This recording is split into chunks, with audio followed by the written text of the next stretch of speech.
ਨਵਦੀਪ ਕੌਰ ਤੇ ਇਲਜ਼ਾਮ ਲਾਏ ਗਏ, ਜਿਹੜਾ ਗੋਦੀ ਮੀਡੀਆ ਉਹਨੇ ਬਾਰ-ਬਾਰ ਪ੍ਰਚਾਰਿਆ ਕਿ ਇਹ ਬਲੈਕਮੇਲ ਕਰਦੀ ਹੈ ਜੀ, ਇਹ ਫਲਾਨਾ ਕਰਦੀ ਹੈ, ਟਮਕਾ ਕਰਦੀ ਹੈ, ਟਮਕਾ ਕਰਦੀ ਹੈ, ਪਰ ਉਹਦਾ ਕੋਈ ਸਬੂਤ ਸਾਹਮਣੇ ਨਹੀਂ ਲਿਆਂਦਾ ਜਾ ਸਕਿਆ। ਇਸ ਮਾਮਲੇ ਦੇ ਵਿੱਚ ਹਰਿਆਣਾ ਦੀ ਪੁਲਿਸ ਨੇ ਧੱਜੀਆਂ ਉਡਾਈਆਂ ਨੇ ਜੀ, ਔਰ ਉਹ ਕਹਿ ਰਹੀ ਸੀ ਕਿ ਉਹਦੇ ਤੇ ਉੱਪਰ ਬੈਠ ਕੇ ਉਹਨੂੰ ਕੁੱਟਿਆ ਗਿਆ, ਬਹੁਤ ਜ਼ਿਆਦਾ ਉਹਦੇ ਤੇ ਤਸ਼ੱਦਦ ਹੋਇਆ। ਤਾਂ ਜਦੋਂ ਮਨੁੱਖੀ ਅਧਿਕਾਰਾਂ ਦਾ ਇਸ ਤਰ੍ਹਾਂ ਮਤਲਬ ਘਾਣ ਕੀਤਾ ਜਾਂਦਾ ਹੈ, ਉਦੋਂ ਇਹ ਜਿਹੜੇ ਆਗੂ ਨੇ ਚੁੱਪ ਕਿਉਂ ਰਹਿੰਦੇ? ਸਰਕਾਰ ਪਤਾ ਨਹੀਂ ਕਿਹੜਾ ਕੌੜਾ ਤੇਲ ਪਾ ਕੇ ਕੰਨਾਂ 'ਚ ਬੈਠੀ ਹੈ ਤੇ ਅੱਖਾਂ ਤੇ ਹੰਕਾਰ ਰੂਪੀ ਐਨਕਾਂ ਲਾ ਕੇ ਬੈਠੀ ਹੈ, ਜਿਹੜੀ ਉਹਨਾਂ ਨੂੰ ਦੁੱਖ ਦਰਦ ਨਹੀਂ ਪਤਾ ਲੱਗਦਾ। ਵੀ ਪੁਲਿਸ ਵੱਲੋਂ ਆਮ ਲੋਕਾਂ ਤੇ ਤਸ਼ੱਦਦ ਕੀਤਾ ਜਾਂਦਾ ਤਾਂ ਉਸ ਵਕਤ ਜੇ ਪਰਚੇ ਦਰਜ ਪੁਲਿਸ ਤੇ ਹੁੰਦੇ ਨੇ ਤਾਂ ਅਣਪਛਾਤੀ ਪੁਲਿਸ ਕਰ ਦਿੱਤੀ ਜਾਂਦੀ ਹੈ। ਹੁਣ ਤਾਂ ਇਹ ਚ ਆ ਗਿਆ ਕਿ ਇਹ ਕਾਨੂੰਨ ਇਹਨਾਂ ਨੇ ਨਹੀਂ ਬਣਾਏ, ਇਹ ਕਾਨੂੰਨ ਇਹਨਾਂ ਨੂੰ ਕਾਰਪੋਰੇਟ ਘਰਾਣਿਆਂ ਨੇ ਬਣਾਇਆ, ਉਹਨਾਂ ਦੇ ਸੀਓਜ ਨੇ ਬਣਾ ਕੇ ਦੇਤੇ। ਇੱਕ ਖੇਤੀ ਹੀ ਇਸ ਕਿਸਮ ਦਾ ਖੇਤਰ ਸੀ ਜਿਹਦੇ ਵਿੱਚ ਇਹਨਾਂ ਨੇ ਬੇਲੋੜੀ ਦਖਲਅੰਦਾਜ਼ੀ ਕਰਕੇ ਸਾਰੇ ਦੇਸ਼ ਦੇ ਵਿੱਚ ਅਸਥਿਰਤਾ ਦਾ ਮਾਹੌਲ ਸਿਰਜ ਦਿੱਤਾ ਹੈ, ਜਿਹੜਾ ਕਿ ਬਹੁਤ ਮੰਦਭਾਗਾ ਨਹੀਂ ਹੋਣਾ ਚਾਹੀਦਾ। ਇਹ ਵੀ ਕਰਨਾ ਚਾਹੀਦਾ ਵੀ ਆਪਾਂ ਜਿਹੜੀ ਫਸਲਾਂ ਪੈਦਾ ਕਰਨੀਆਂ ਨਾ, ਜਿਵੇਂ ਹੁਣ ਦੁੱਧ ਦਾ ਰੇਟ ਕਹਿੰਦੇ ਵੀ 100 ਰੁਪਏ ਲੀਟਰ ਕਰ ਦੇਣਾ, ਤਾਂ ਉਵੇਂ ਉਹ ਲਿਮਟਿਡ ਕਰੋ। ਸਾਡੀ ਜਿਹੜੀ ਸ਼੍ਰੋਮਣੀ ਕਮੇਟੀ ਇਸ ਮਾਮਲੇ ਦੇ ਵਿੱਚ ਬਣੀ ਤਾਂ ਇਸ ਕਰਕੇ ਸੀ, ਅਕਾਲੀ ਦਲ ਹੋਂਦ ਦੇ ਵਿੱਚ ਬਾਅਦ ਦੇ ਵਿੱਚ ਆਇਆ ਕਿ ਜਿਹੜਾ ਧਰਮ ਹੈ ਉਹ ਰਾਜਨੀਤੀ ਤੇ ਭਾਰੂ ਰਹੂਗਾ, ਪਰ ਜਦੋਂ ਤੋਂ ਧਰਮ ਤੇ ਰਾਜਨੀਤੀ ਭਾਰੂ ਹੋ ਗਈ ਉਸ ਵੇਲੇ ਤੋਂ ਇਹ ਸਾਰਾ ਕੁਝ ਸਮੱਸਿਆਵਾਂ ਆ ਰਹੀਆਂ ਨੇ। ਇੰਡੀਆ ਦੇ ਅੰਦਰ ਕਿਆ ਰਾਜਿਆਂ ਦਾ ਰਾਜ ਚੱਲ ਰਿਹਾ ਜੇ ਕਿਸੇ ਰਾਜੇ ਦਾ, ਜਾਂ ਲੋਕਤੰਤਰ ਹੈ ਐਕਚੁਅਲ ਦੇ ਅੰਦਰ? ਤੇ ਯੂਪੀ ਚ ਵੀ ਦੂਸਰੇ ਇਲਾਕਿਆਂ ਚ ਵੀ ਜਿੱਥੇ ਜਿੱਥੇ ਬੀਜੇਪੀ ਦੇ ਮੈਂਬਰ ਹੈਗੇ ਉੱਥੇ ਉਹਨਾਂ ਸਾਰਿਆਂ ਨੂੰ ਘੇਰੋ। ਮੋਦੀ ਨੂੰ 64 ਅਰਬ ਕਰੋੜ ਰੁਪਈਆ ਮਿਲਿਆ ਤਾਂ ਉਹ ਇਹ ਰੁਪਈਆ ਕਿੱਥੇ ਵਰਤਣ? ਇਹ ਗੱਲ ਕਰਦੇ ਨੇ ਨਾ, ਉਹ ਜਿਹੜਾ ਇਲੈਕਸ਼ਨ ਫੰਡ ਹੈ ਉਹਦੀ ਗੱਲ ਕਰਦੇ ਨੇ ਕਿ ਜਿਹਦਾ ਕੋਈ ਹਿਸਾਬ ਕਿਤਾਬ ਵਗੈਰਾ ਨਹੀਂ ਰੱਖਿਆ ਵਾ। ਜਦੋਂ ਅੰਦੋਲਨ ਚੱਲਦੇ ਹੋਣ ਗ੍ਰਿਫਤਾਰੀਆਂ ਵੀ ਹੁੰਦੀਆਂ, ਧਾਰਾ ਵੀ ਲੱਗਦੀਆਂ, ਜੇਲ੍ਹ ਵੀ ਜਾਣਾ ਪੈਂਦਾ, ਝੂਠੇ ਕੇਸ ਹੁੰਦੇ ਆ, ਇਹ ਤਾਂ ਸਾਰਾ ਕੁਝ ਜ਼ਮਾਨਤਾਂ ਵੀ ਹੋ ਜਾਣੀਆਂ, ਤਸੀਹੇ ਵੀ ਝੱਲਣੇ ਪੈਂਦੇ ਹੁੰਦੇ, ਇਹ ਤਾਂ ਸਾਰਾ ਕੁਝ ਨਿਬੜ ਜਾਏਗਾ।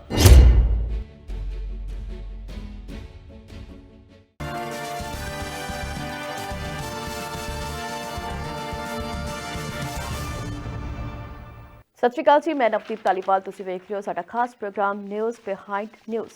ਇਹ ਉਹ ਪ੍ਰੋਗਰਾਮ ਹੈ ਜਿਹੜਾ ਹੁੰਦਾ ਹੈ ਹਫ਼ਤੇ ਦੇ ਵਿੱਚ 2 ਦਿਨ ਲਾਈਵ। ਅਸੀਂ ਲੈ ਕੇ ਆਉਂਦੇ ਹਾਂ ਵੱਖੋ ਵੱਖ ਅਖਬਾਰਾਂ ਦੀਆਂ ਸਰਗਰਮੀਆਂ। ਤੁਸੀਂ ਵੀ ਬਣਾਉਂਦੇ ਹੋ ਇਸ ਪ੍ਰੋਗਰਾਮ ਦੇ ਵਿੱਚ ਸਾਡੇ ਨਾਲ ਆਪਣਾ ਰਾਬਤਾ, ਜਿਸ ਦੇ ਲਈ 2 ਨੰਬਰ ਲਗਾਤਾਰ ਸਕਰੀਨ ਤੇ ਫਲੈਸ਼ ਹੋ ਰਹੇ ਨੇ। ਇਹਨਾਂ ਨੰਬਰਾਂ ਤੇ ਤੁਸੀਂ ਸਾਨੂੰ ਕਾਲ ਕਰਨੀ ਹੈ।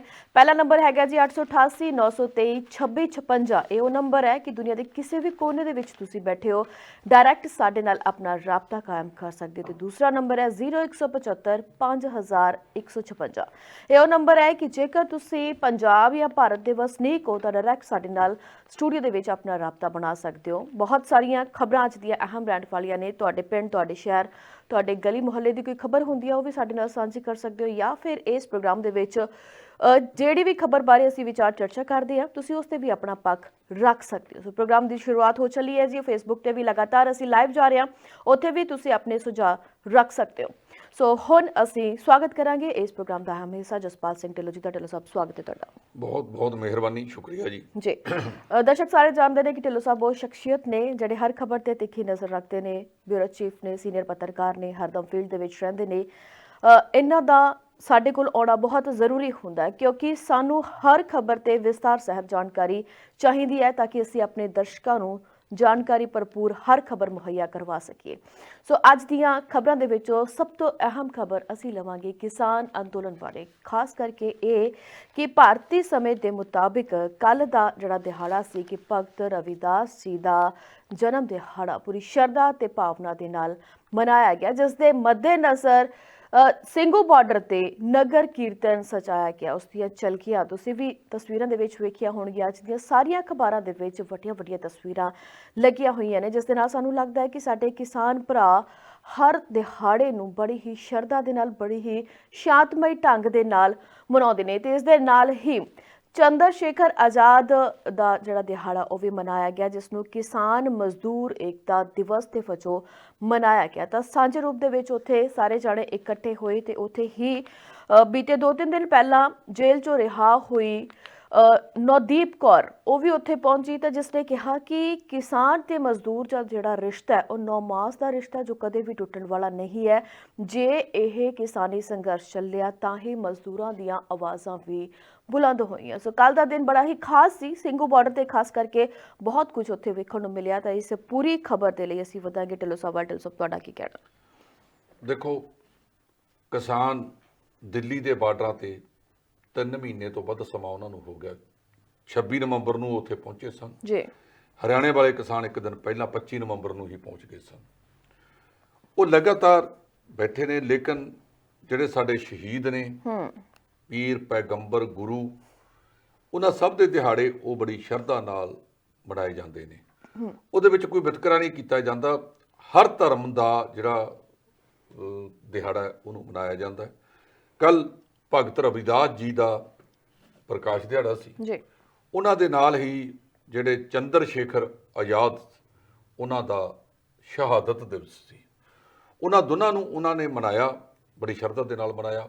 ਔਰ ਕਿਸਾਨ ਆਗੂਆਂ ਨੇ ਸੰਦੇਸ਼ ਦਿੱਤਾ ਕਿ ਸਾਰੇ ਬਖਰੇਵੇਂ ਛੱਡ ਕੇ ਆਓ ਆਪਾਂ ਸਾਰੇ ਜਣੇ ਇੱਕ ਮੰਚ ਤੇ ਇਕੱਤਰ ਹੋਈਏ, ਕਿਉਂਕਿ ਜਦੋਂ ਤੱਕ ਇੱਕ ਮੰਚ ਤੇ ਇਕੱਤਰ ਨਹੀਂ ਹੋਵਾਂਗੇ ਉਦੋਂ ਤੱਕ ਕਿਸਾਨਾਂ ਦੀ ਜਿੱਤ ਨਹੀਂ ਹੋਣੀ। ਇਹ ਲੜਾਈ ਲੰਬੀ ਹੈ ਤੇ ਲੰਬੀ ਲੜਾਈ ਵਾਸਤੇ ਕਿਸਾਨ ਤਿਆਰ ਬੈਠੇ ਨੇ ਵੀ ਜਿੰਨਾ ਚਿਰ ਮਰਜ਼ੀ ਬਹਿਣਾ ਪੈ ਜੇ ਅਸੀਂ ਬੈਠੇ ਹਾਂ। ਉੱਥੇ ਹੁਣ ਗਰਮੀ ਦਾ ਮਹੀਨਾ ਆਉਣਾ ਆ ਰਿਹਾ ਹੈ, ਉਹਦੇ ਲਈ ਵੀ ਤਿਆਰੀਆਂ ਸ਼ੁਰੂ ਕਰ ਦਿੱਤੀਆਂ ਨੇ। ਪਤਾ ਲੱਗਿਆ ਕਿ ਕਿਸਾਨ ਮਹਿਲ ਉਸਾਰੇ ਜਾ ਰਹੇ ਨੇ ਜੀ। ਕਈ ਕਿਸਾਨ ਇਸ ਕਿਸਮ ਦੇ ਨੇ ਜਿਨ੍ਹਾਂ ਨੇ ਟਰਾਲੀਆਂ ਦੇ ਵਿੱਚ ਏਸੀ ਫਿੱਟ ਕਰ ਲਏ ਨੇ। ਸੋ ਇਹ ਸਰਕਾਰ ਨੂੰ ਦੇਖ ਲੈਣਾ ਚਾਹੀਦਾ ਕਿ ਕਿਸਾਨ ਜਿਹੜਾ ਅੱਤ ਦੀ ਗਰਮੀ ਠੰਡੀਆਂ ਰਾਤਾਂ ਦੇ ਵਿੱਚ ਖੇਤਾਂ ਦੇ ਵਿੱਚ ਗੁਜ਼ਾਰਦਾ, ਅੱਤ ਦੀਆਂ ਠੰਡੀਆਂ ਰਾਤਾਂ ਉਹਨਾਂ ਨੇ ਗੁਜ਼ਾਰਤੀਆਂ ਤੇ ਅੱਤ ਦੀ ਗਰਮੀ ਜਦੋਂ ਮਈ ਜੂਨ ਦਾ ਮਹੀਨਾ ਆਵੇਗਾ ਉਹ ਵੀ ਕਿਸਾਨਾਂ ਨੇ ਉੱਥੇ ਮਨਾ ਲੈਣਾ। ਸੋ ਇਸ ਕਰਕੇ ਸਰਕਾਰ ਪਤਾ ਨਹੀਂ ਕਿਹੜਾ ਕੌੜਾ ਤੇਲ ਪਾ ਕੇ ਕੰਨਾਂ 'ਚ ਬੈਠੀ ਹੈ ਤੇ ਅੱਖਾਂ ਤੇ ਹੰਕਾਰ ਰੂਪੀ ਐਨਕਾਂ ਲਾ ਕੇ ਬੈਠੀ ਹੈ, ਜਿਹੜੀ ਉਹਨਾਂ ਨੂੰ ਦੁੱਖ ਦਰਦ ਨਹੀਂ ਪਤਾ ਲੱਗਦਾ। ਨਵਦੀਪ, ਆਪਾਂ ਗੱਲ ਕੀਤੀ ਸੀ ਕਿ ਜੇ GST ਲਾਗੂ ਕੀਤਾ ਤਾਂ ਉਹਦੇ ਵਿੱਚ ਸੈਂਕੜੇ ਤਰੁੱਟੀਆਂ। ਪਤਾ ਲੱਗਿਆ ਕਿ ਹੁਣ ਤੱਕ 900 ਤੋਂ ਵੱਧ ਤਰਮੀਮਾਂ ਉਹਦੇ ਵਿੱਚ ਕੀਤੀਆਂ ਜਾ ਚੁੱਕੀਆਂ ਨੇ ਜੀ।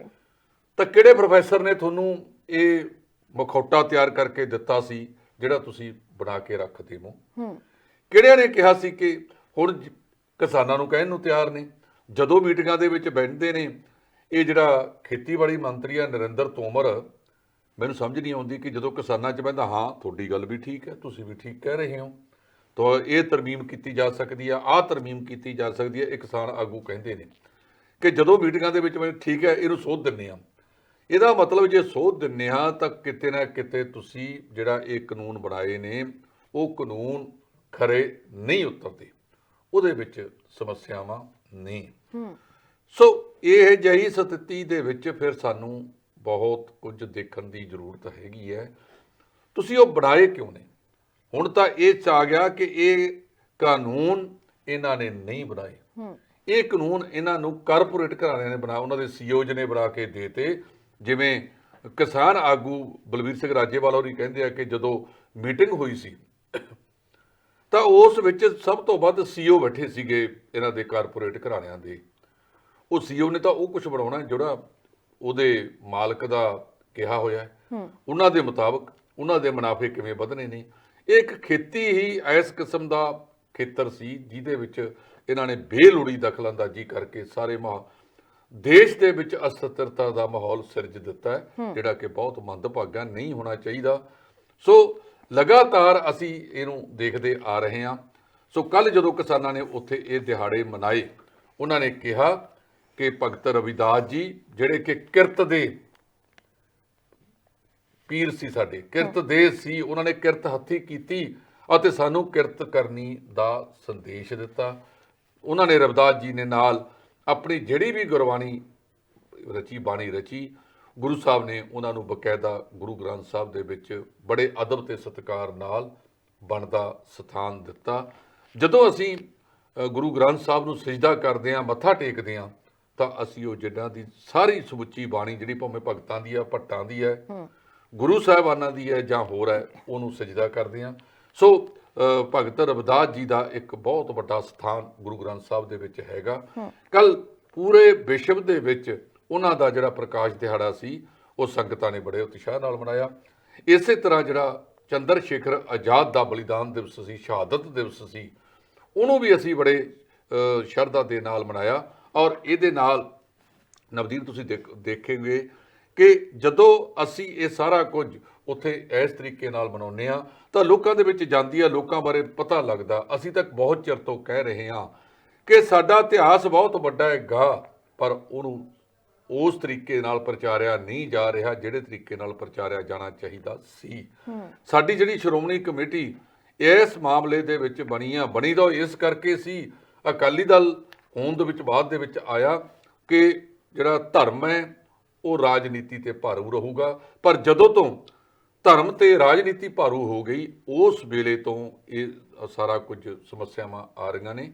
ਅਜੇ ਵੀ ਸਾਨੂੰ ਚਾਹੀਦਾ ਹੈ ਕਿ ਅਸੀਂ ਜਿਹੜੇ ਸਾਡੇ ਗੁਰੂ ਸਾਹਿਬਾਨਾਂ ਨੇ ਸਬਕ ਸਿਖਾਏ ਨੇ, ਉਹਨਾਂ ਤੇ ਵੱਖਰੇ ਵੱਖਰੇ ਸੈਮੀਨਾਰ ਹੋਣ, ਬਹੁ ਭਾਸ਼ਾਈ ਉਹਨਾਂ ਦੀਆਂ ਸਿੱਖਿਆਵਾਂ ਨੂੰ ਅਸੀਂ ਪ੍ਰਚਾਰਿਤ ਕਰੀਏ। ਅਸੀਂ ਉਹਨਾਂ ਬਾਰੇ ਇੱਥੋਂ ਤੱਕ ਆਖੀਏ ਕਿ ਜਿੰਨਾ ਵਿਸ਼ਵ ਦੇ ਪੱਧਰ ਦੇ ਉੱਤੇ ਉਹ ਸਾਰੇ ਦਾ ਸਾਰਾ ਪ੍ਰਚਾਰ ਹੋਣਾ ਚਾਹੀਦਾ। ਵੱਧ ਤੋਂ ਵੱਧ ਇਹਦਾ ਪ੍ਰਚਾਰ ਲੋਕਾਂ ਦੇ ਵਿੱਚ ਜਾਵੇ ਕਿ ਸਾਡੇ ਗੁਰੂਆਂ ਨੇ ਸਿੱਖਿਆ ਕੀ ਦਿੱਤੀ, ਸਾਡੇ ਸ਼ਹੀਦਾਂ ਨੇ ਜਿਹੜੀਆਂ ਸ਼ਹਾਦਤਾਂ ਦਿੱਤੀਆਂ ਉਹ ਕਿਸ ਵਾਸਤੇ ਦਿੱਤੀਆਂ ਸੀ। ਜੇ ਉਹਨਾਂ ਸ਼ਹੀਦਾਂ ਨੂੰ ਸ਼ਾਇਦ ਪਤਾ ਹੁੰਦਾ ਕਿ ਇਸ ਤਰ੍ਹਾਂ ਦੇ ਕਾਲੇ ਅੰਗਰੇਜ਼ ਇੱਥੇ ਆ ਕੇ ਇਹ ਦੇਸ਼ ਨੂੰ ਕਾਲੇ ਅੰਗਰੇਜ਼ ਜਿਹੜੇ ਅੰਗਰੇਜ਼ਾਂ ਤੋਂ ਵੀ ਥੱਲੇ ਲੈ ਜਾਣਗੇ ਔਰ ਆਪਣੀਆਂ ਨੀਤੀਆਂ ਰਾਹੀਂ ਲੋਕਾਂ ਦੇ ਵਿੱਚ ਪਾੜਨਗੇ, ਲੋਕਾਂ ਨੂੰ ਮਤਲਬ ਬਹੁਤ ਹੇਠਲੇ ਪੱਧਰ ਤੱਕ ਲੈ ਜਾਣਗੇ, ਤਾਂ ਸ਼ਾਇਦ ਉਹਨਾਂ ਦਾ ਮਨ ਕੁਝ ਹੋਰ ਹੋ ਜਾਂਦਾ। ਅੱਜ ਉਹਨਾਂ ਦੀਆਂ ਰੂਹਾਂ ਤੜਫਦੀਆਂ ਹੋਣਗੀਆਂ ਕਿ ਉਹਨਾਂ ਨੇ ਆਹ ਦੇਸ਼ ਬਣਾਉਣ ਵਾਸਤੇ ਸ਼ਹਾਦਤ ਦਿੱਤੀ ਸੀ, ਜਿੱਥੇ ਧਰਮਾਂ ਦੇ ਨਾਂ ਤੇ ਲੋਕ ਲੜਾਈ ਜਾਂਦੇ ਨੇ, ਜਾਤਾਂ ਦੇ ਨਾਂ ਤੇ ਲੋਕ ਲੜਾਈ ਜਾਂਦੇ ਨੇ। ਸੋ ਰਵਿਦਾਸ ਜੀ ਦਾ ਤੇ ਚੰਦਰ ਸ਼ੇਖਰ ਆਜ਼ਾਦ ਦਾ ਜਿਹੜਾ ਕੱਲ ਕਿਸਾਨਾਂ ਨੇ ਉੱਥੇ ਦਿਹਾੜਾ ਮਨਾਇਆ, ਨਾਲ ਉਹਨਾਂ ਨੇ ਇਹ ਆਖਿਆ ਕਿ ਆਪਾਂ ਸਾਰਾ ਕੁਝ ਛੱਡ ਕੇ ਸਾਂਝੇ ਰੂਪ ਦੇ ਵਿੱਚ ਇਸ ਸੰਘਰਸ਼ ਦੇ ਵਿੱਚ ਕੁੱਦੀਏ। ਇਹ ਸਵਾਗਤਯੋਗ ਕਦਮ ਹੈ। ਜੀ ਬਿਲਕੁਲ, ਤੇ ਕਾਲਰ ਵੀ ਸਾਡੇ ਨਾਲ ਜੁੜੇ ਨੇ, ਅਸੀਂ ਉਹਨਾਂ ਦੇ ਨਾਲ ਵੀ ਗੱਲਬਾਤ ਕਰਾਂਗੇ। ਸਤਿ ਸ਼੍ਰੀ ਅਕਾਲ ਜੀ, ਸਵਾਗਤ ਹੈ ਜੀ ਤੁਹਾਡਾ। ਸਤਿ ਸ੍ਰੀ ਅਕਾਲ ਜੀ। ਸਤਿ ਸ੍ਰੀ ਅਕਾਲ ਜੀ। ਜੀ ਸਤਿ ਸ਼੍ਰੀ ਅਕਾਲ। ਹੈਲੋ। ਹਾਂਜੀ ਹਾਂਜੀ, ਆਨ 에ਅਰ ਜੀ, ਤੁਸੀਂ ਗੱਲ ਕਰੋ ਆਪਣੀ। ਅੱਛਾ ਜੀ। ਹਾਂਜੀ, ਪਹਿਲਾਂ ਤਾਂ ਸਾਰਿਆਂ ਨੂੰ ਤੁਹਾਨੂੰ ਦੋਨਾਂ ਨੂੰ ਗੁਰੂ ਫਤਿਹ ਜੀ ਸਾਡੀ ਜੀ। ਹਾਂਜੀ। ਦੂਸਰਾ ਜੈ ਜਵਾਨ ਜੈ ਕਿਸਾਨ। ਜੈ ਜਵਾਨ ਜੈ ਕਿਸਾਨ। ਹਾਂਜੀ ਹਾਂਜੀ। ਦੂਸਰੀ ਗੱਲ ਇਹ ਕਿ ਭਗਤ ਰਵਿਦਾਸ ਜੀ ਦਾ ਜਿਹੜਾ ਜਨਮ ਹੈ ਉਹ ਅੱਜ ਸਾਰੇ ਦੇਸ਼ 'ਚ ਮਨਾਇਆ ਜਾ ਰਿਹਾ, ਮਨਾ ਰਹੇ ਹਨ ਲੋਕ ਜੀ। ਔਰ ਇਹ ਜਿਹੜੀ ਸਰਕਾਰ ਆ ਸਾਡੀ, ਇਹਨੇ ਕੋਈ ਦਿਨ ਨਹੀਂ ਮਨਾਇਆ ਕਿਸੇ ਦਾ। ਇਹ ਕਿਸੇ ਨੂੰ ਇੱਜ਼ਤ ਨਹੀਂ ਦੇ ਕੇ ਰਾਜੀ, ਇਹ ਕਿਸੇ ਦੀ ਇੱਜ਼ਤ ਕਰਕੇ ਨਹੀਂ ਰਾਜੀ ਹੈ ਜੀ। ਜੀ। ਇਹਨਾਂ ਦੇ ਸਿਰ ਦੇ ਉੱਤੇ ਐਡਾ ਵੱਡਾ ਗਰੂਰ ਚੜਿਆ ਹੋਇਆ ਜੀ। ਜੇ ਜਨਾਨੀਆਂ ਨੂੰ ਜਨਾਨੀ ਫੌਜ ਬਣਾਈ ਆ, ਜਨਾਨੀ ਪੁਲਿਸ ਬਣਾਈ ਆ, ਤੁਸੀਂ ਜਦੋਂ ਫੜਦੇ ਆ ਕਿਸੇ ਵੀ ਔਰਤ ਨੂੰ ਤਾਂ ਔਰਤਾਂ ਦੀ ਹੀ ਪੁਲਿਸ ਭੇਜਣੀ ਚਾਹੀਦੀ ਉੱਥੇ ਜੀ। ਹਾਂਜੀ, ਇਹ ਅਸੂਲ ਬਣਾਇਆ ਹੋਇਆ ਗਵਰਨਮੈਂਟ ਦਾ। ਇਸੇ ਕਰਕੇ ਲੇਡੀਜ਼ ਨੂੰ ਭਰਤੀ ਕੀਤਾ ਗਿਆ। ਪਰ ਇਹ ਸਾਡੀਆਂ ਦੋ ਜਨਾਨੀਆਂ ਜਿਹੜੀਆਂ ਔਰਤਾਂ ਫੜੀਆਂ ਗਈਆਂ, ਉਹਨਾਂ ਵਾਸਤੇ ਕੋਈ ਪੁਲਿਸ ਲੇਡੀ ਨਾਲ ਨਹੀਂ ਗਈ ਇਹਨਾਂ ਦੇ ਹੈ। ਉੱਥੇ ਸਿਰਫ ਆਦਮੀਆਂ ਤੇ ਪੁਲਿਸ ਵਾਲੇ ਹੀ ਗਏ ਹਨ। ਇਹ ਆਪ ਕਾਨੂੰਨ ਤੋੜਦੇ ਆ, ਲੋਕਾਂ ਨੂੰ ਦੱਸਦੇ ਵੀ ਤੁਸੀਂ ਕਾਨੂੰਨ ਤੋੜਦੇ ਆ। ਇਹ ਪੁਲਿਸ ਨੇ ਆਪਦੇ ਕਾਨੂੰਨ ਆਪ ਤੋੜੇ ਆ। ਔਰ ਉਸ ਜਿਹੜੀ ਨਵਜੋਤ ਕੌਰ ਆ, ਉਸ ਨੂੰ ਜਿਹੜਾ ਮਾਰਿਆ ਕੁੱਟਿਆ ਪੁਲਿਸ ਨੇ, ਪੁਲਿਸ ਦੇ ਆਦਮੀਆਂ ਨੇ ਕੁੱਟਿਆ, ਕਿਸੇ ਲੇਡੀਜ਼ ਨੇ ਨਹੀਂ ਕੁੱਟਿਆ ਉਹਨੂੰ ਜੀ ਹੈ। ਇਹ ਪੁਲਿਸ ਵਾਲੇ ਹੁਣ ਮੁੱਕਰਦੇ ਆ ਉਸ ਗੱਲ ਤੋਂ ਜੀ। ਔਰ ਉਸ ਨੇ ਕਿਹਾ ਮੈਂ ਸਾਰਾ ਕੁਝ ਦੱਸੂਗੀ ਸਰ, ਮੇਰੇ ਕੋਲ ਮੈਂ ਵੀਡੀਓ ਬਣਾਈ ਵੀ ਆ। ਹਾਂਜੀ, ਇਹ ਪੁਲਿਸ ਤੇ ਵੀ ਐਕਸ਼ਨ ਹੋਣਾ ਚਾਹੀਦਾ ਵੀ ਤੁਸੀਂ ਉਹ ਬੰਗਲੁਰੂ ਤੋਂ ਜੋ ਫੜ ਕੇ ਲਿਆਏ ਆ ਉਹਦੇ ਨਾਲ ਤੁਸੀਂ ਪੁਲਿਸ ਕਿਉਂ ਨਹੀਂ ਲੈ ਕੇ ਗਏ?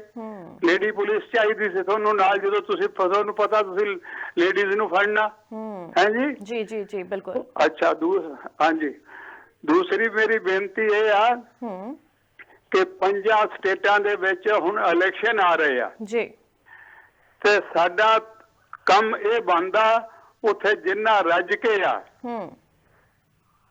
ਇੰਨਾ ਪ੍ਰਾਪੇਗੰਡਾ ਕਰੋ ਕਿ ਬੀਜੇਪੀ ਨੂੰ ਇੱਕ ਵੀ ਵੋਟ ਨਾ ਮਿਲੇ ਉੱਥੇ।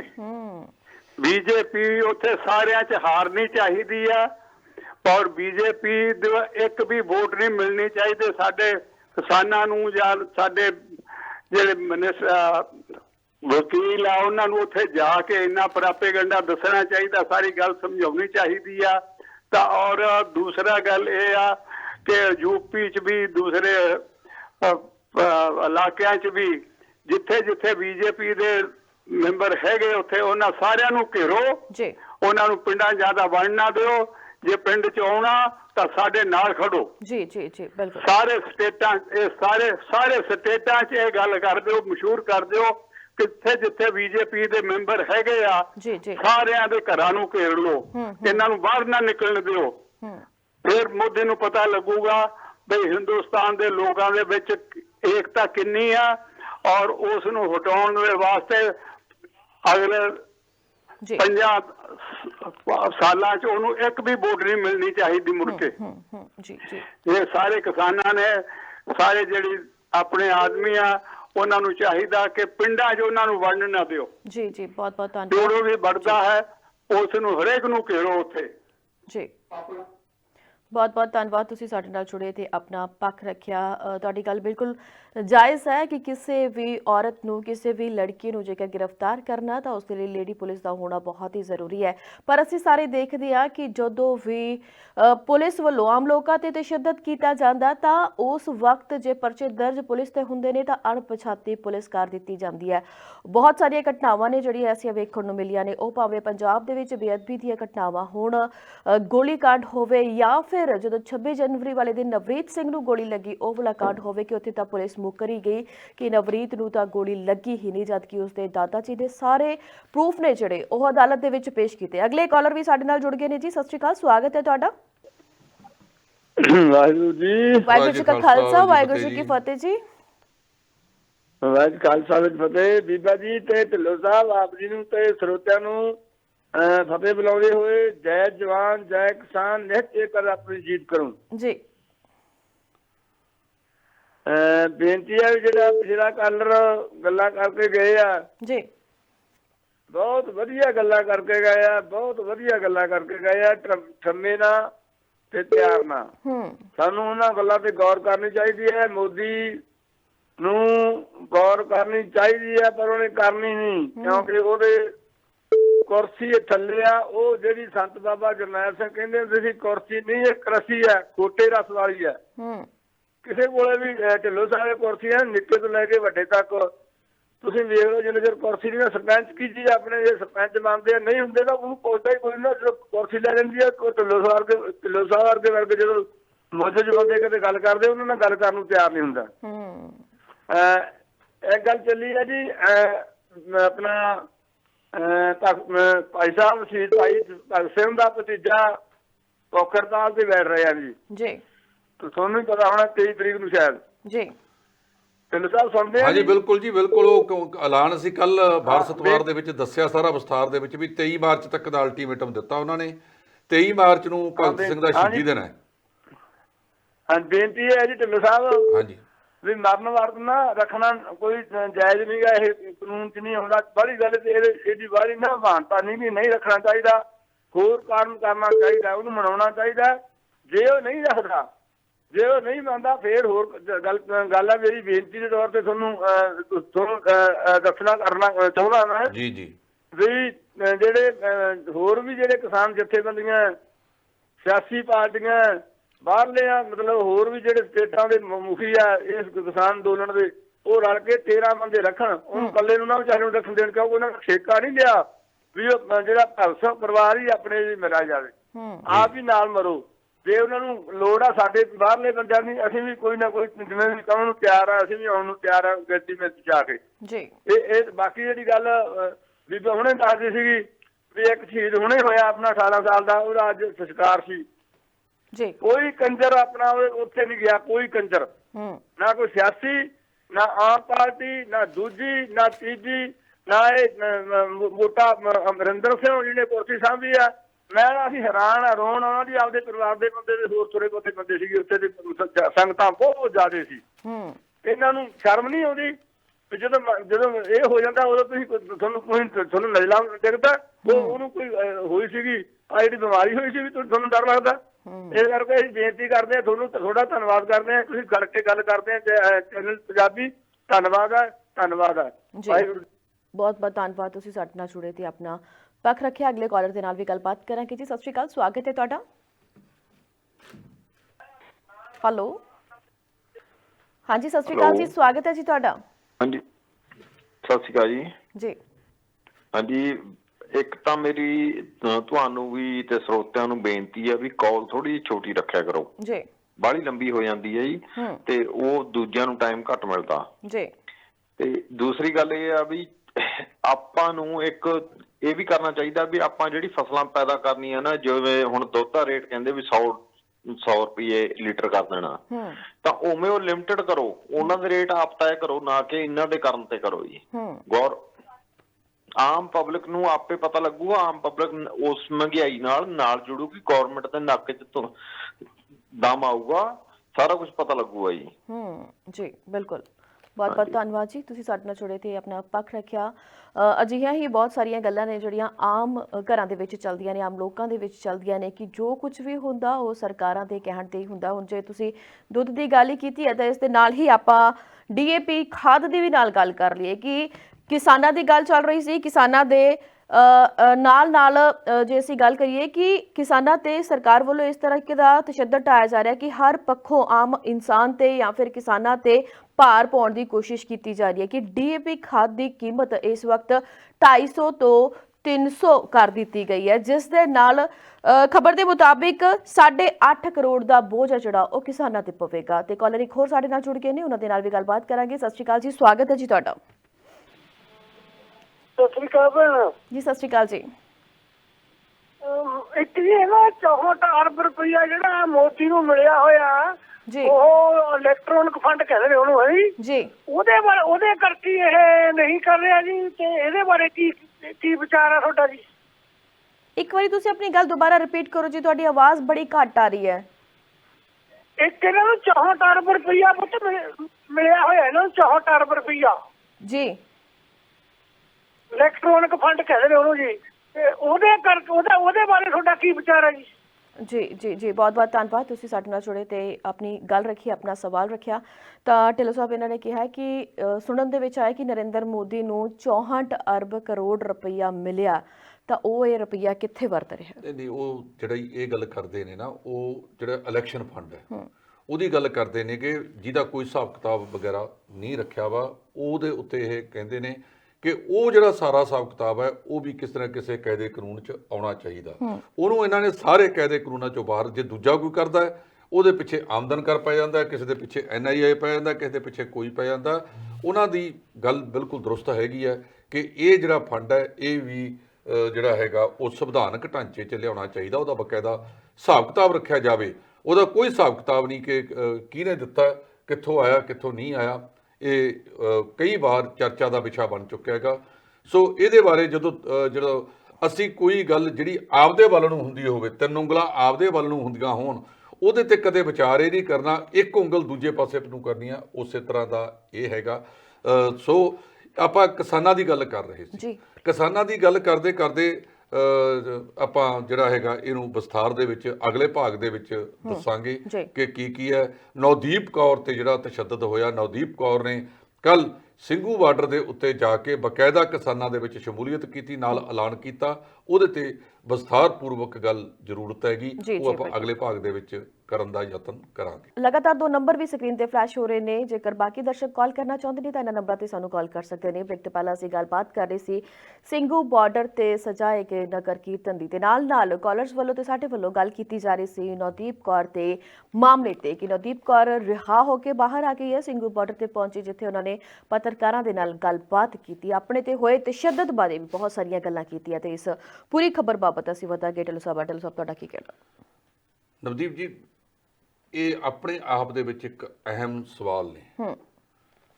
ਨਵਦੀਪ ਕੌਰ ਤੇ ਇਲਜ਼ਾਮ ਲਾਏ ਕਿ ਜਿਹੜਾ ਗੋਦੀ ਮੀਡੀਆ ਉਹਨੇ ਬਾਰ-ਬਾਰ ਪ੍ਰਚਾਰਿਆ ਕਿ ਇਹ ਬਲੈਕਮੇਲ ਕਰਦੀ ਹੈ ਜੀ, ਇਹ ਫਲਾਨਾ ਕਰਦੀ ਹੈ, ਟਮਕਾ ਕਰਦੀ ਹੈ, ਉਮਕਾ ਕਰਦੀ ਹੈ, ਪਰ ਉਹਦਾ ਕੋਈ ਸਬੂਤ ਸਾਹਮਣੇ ਨਹੀਂ ਲਿਆਂਦਾ ਜਾ ਸਕਿਆ ਜੀ।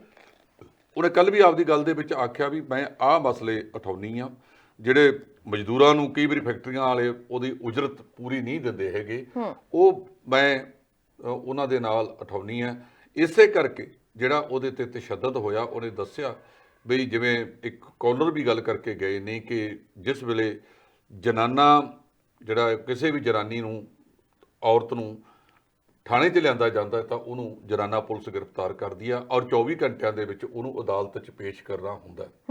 ਇਸ ਮਾਮਲੇ ਦੇ ਵਿੱਚ ਹਰਿਆਣਾ ਦੀ ਪੁਲਿਸ ਨੇ ਧੱਜੀਆਂ ਉਡਾਈਆਂ ਨੇ ਜੀ, ਔਰ ਉਹ ਕਹਿ ਰਹੀ ਸੀ ਕਿ ਉਹਦੇ ਤੇ ਉੱਪਰ ਬੈਠ ਕੇ ਉਹਨੂੰ ਕੁੱਟਿਆ ਗਿਆ, ਬਹੁਤ ਜ਼ਿਆਦਾ ਉਹਦੇ ਤੇ ਤਸ਼ੱਦਦ ਹੋਇਆ। ਉਹਦੇ ਨਾਲ ਜਿਹੜਾ ਇੱਕ ਹੋਰ ਲੜਕਾ ਫੜਿਆ ਗਿਆ, ਉਹ ਵੀ ਮਜ਼ਦੂਰ ਆਗੂ ਹੈ, ਸ਼ਿਵ।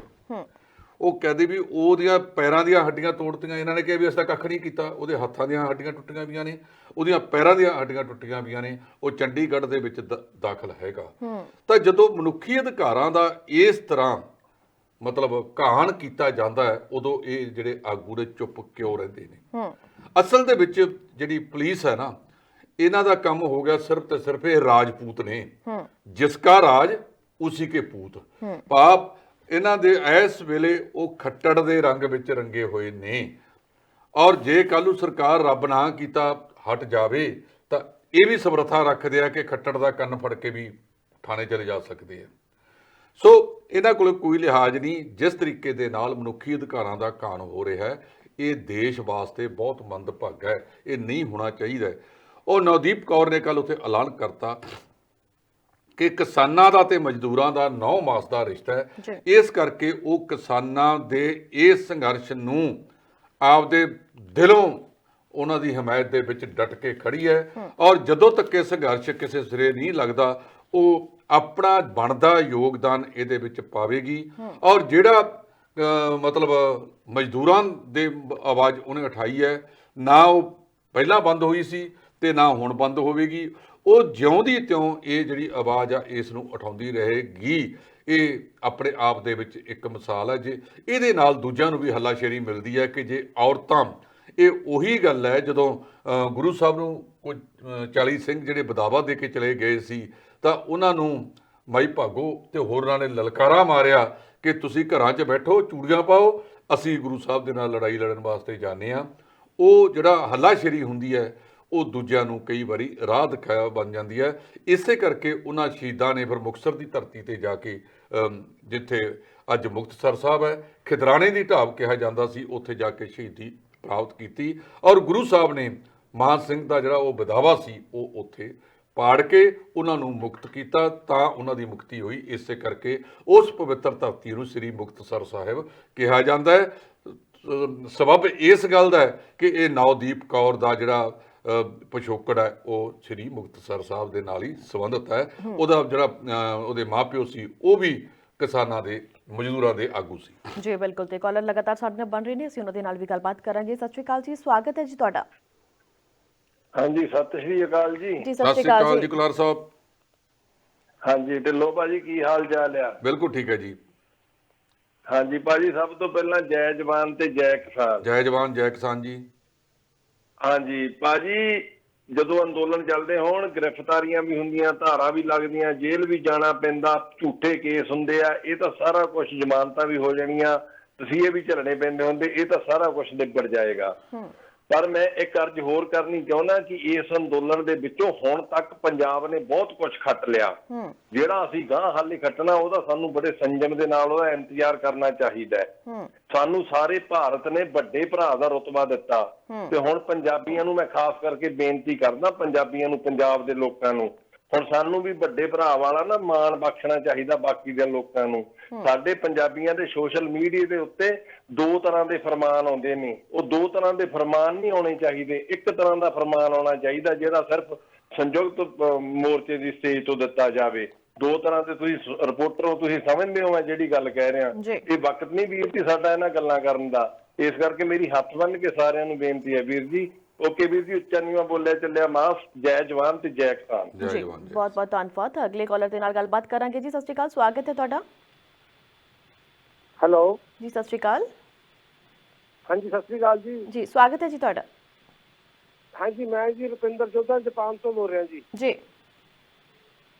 ਦੇਖੋ ਜੀ, ਬਹੁਤ ਵਧੀਆ ਗੱਲ ਹੋਈ। ਆਪਣੀ ਜਿਹੜੀ ਬੇਟੀ ਸੀ ਨਵਦੀਪ ਕੌਰ ਜਿਹੜੀ ਬਾਹਰ ਆ ਗਈ ਆ, ਦੇਖੋ ਇੰਨੀ ਬਹੁਤ ਛੋਟੀ ਉਮਰ ਸੀ ਜਿਸਨੇ ਆਪਣੇ ਕਿਸਾਨਾਂ ਦੇ ਨਾਲ ਤੇ ਮਜ਼ਦੂਰਾਂ ਦੇ ਹੱਕ ਵਿੱਚ ਲੜਾਈ ਲੜੀ ਆ ਤੇ ਪੁਲਿਸ ਨੇ ਤਸ਼ੱਦਦ ਵੀ ਉਹਦੇ ਤੇ ਕੀਤਾ। ਮੈਂ ਲੱਖ ਲਾਹਨਤ ਦਊਂਗਾ ਇਸ ਮੋਦੀ ਸਰਕਾਰ ਨੂੰ ਅਤੇ ਪੁਲਿਸ ਨੂੰ ਵੀ ਜਿਨ੍ਹਾਂ ਨੇ ਇਹ ਕੁਛ ਨਹੀਂ ਦੇਖਿਆ ਵੀ ਜਿਹੜੀ ਇਹ ਛੋਟੀ ਲੜਕੀ ਆ, ਅਸੀਂ ਉਹਦੇ ਤੇ ਉੱਪਰ ਚੜ੍ਹ ਕੇ ਅਸੀਂ ਤਸ਼ੱਦਦ ਕਰਦੇ ਆ। ਬਹੁਤ ਮੰਦਭਾਗੀ ਇਹ ਘਟਨਾ ਜਿਹੜੀ ਉਹਨਾਂ ਨੇ ਕੀਤੀ ਆ, ਇਸ ਦੀ ਅਸੀਂ ਅੰਤਰਰਾਸ਼ਟਰੀ ਇਨਕਲਾਬੀ ਮੰਚ ਵੱਲੋਂ ਜ਼ੋਰਦਾਰ ਨਿਖੇਧੀ ਕਰਦੇ ਆ।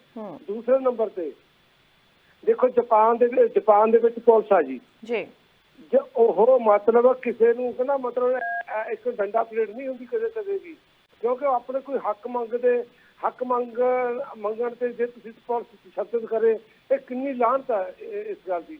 ਸ਼ਰਮ ਸਾਡਾ ਸਿਰ ਝੁਕ ਜਾਂਦਾ ਵੀ ਸਾਡੇ ਦੇਸ਼ ਦੀ ਪੁਲਿਸ ਤੇ ਸਰਕਾਰ ਏਦਾਂ ਦੇ ਕਾਰਨਾਮੇ ਕਰਦੀ ਆ ਤੇ ਸਾਡੇ ਬਾਹਰਲੇ ਮੁਲਕਾਂ ਦੀ ਸਿਰ ਨੀ ਸਾਡਾ ਹੁੰਦਾ ਵੀ ਇਹ ਜਿਹੇ ਮੰਦਭਾਗੀਆਂ ਘਟਨਾਵਾਂ ਜਿਹੜੀਆਂ ਹੁੰਦੀਆਂ ਨੇ। ਜੀ ਜੀ ਜੀ ਬਿਲਕੁਲ ਜੀ ਬਿਲਕੁਲ। ਬਹੁਤ ਬਹੁਤ ਧੰਨਵਾਦ ਜੀ, ਤੁਸੀਂ ਸਾਡੇ ਨਾਲ ਜੁੜੇ ਆਪਣਾ ਪੱਖ ਰੱਖਿਆ। ਅਗਲੇ ਕਾਲਰ ਦੇ ਨਾਲ ਗੱਲਬਾਤ ਕਰਾਂਗੇ ਜੀ। ਸਤਿ ਸ਼੍ਰੀ ਅਕਾਲ, ਸਵਾਗਤ ਹੈ ਤੁਹਾਡਾ। ਹੈਲੋ ਜੀ ਸਤਿ ਸ਼੍ਰੀ ਅਕਾਲ ਜੀ, ਸਵਾਗਤ ਹੈ ਜੀ ਤੁਹਾਡਾ। ਹਾਂ ਸਤਿ ਸ੍ਰੀ ਅਕਾਲ ਬੇਟਾ ਜੀ। ਜੀ ਨਵਦੀਪ ਔਰ ਸਤਪਾਲ ਜੀ ਸਤਿ ਸ੍ਰੀ ਅਕਾਲ। ਸਤਿ ਸ਼੍ਰੀ ਅਕਾਲ ਜੀ।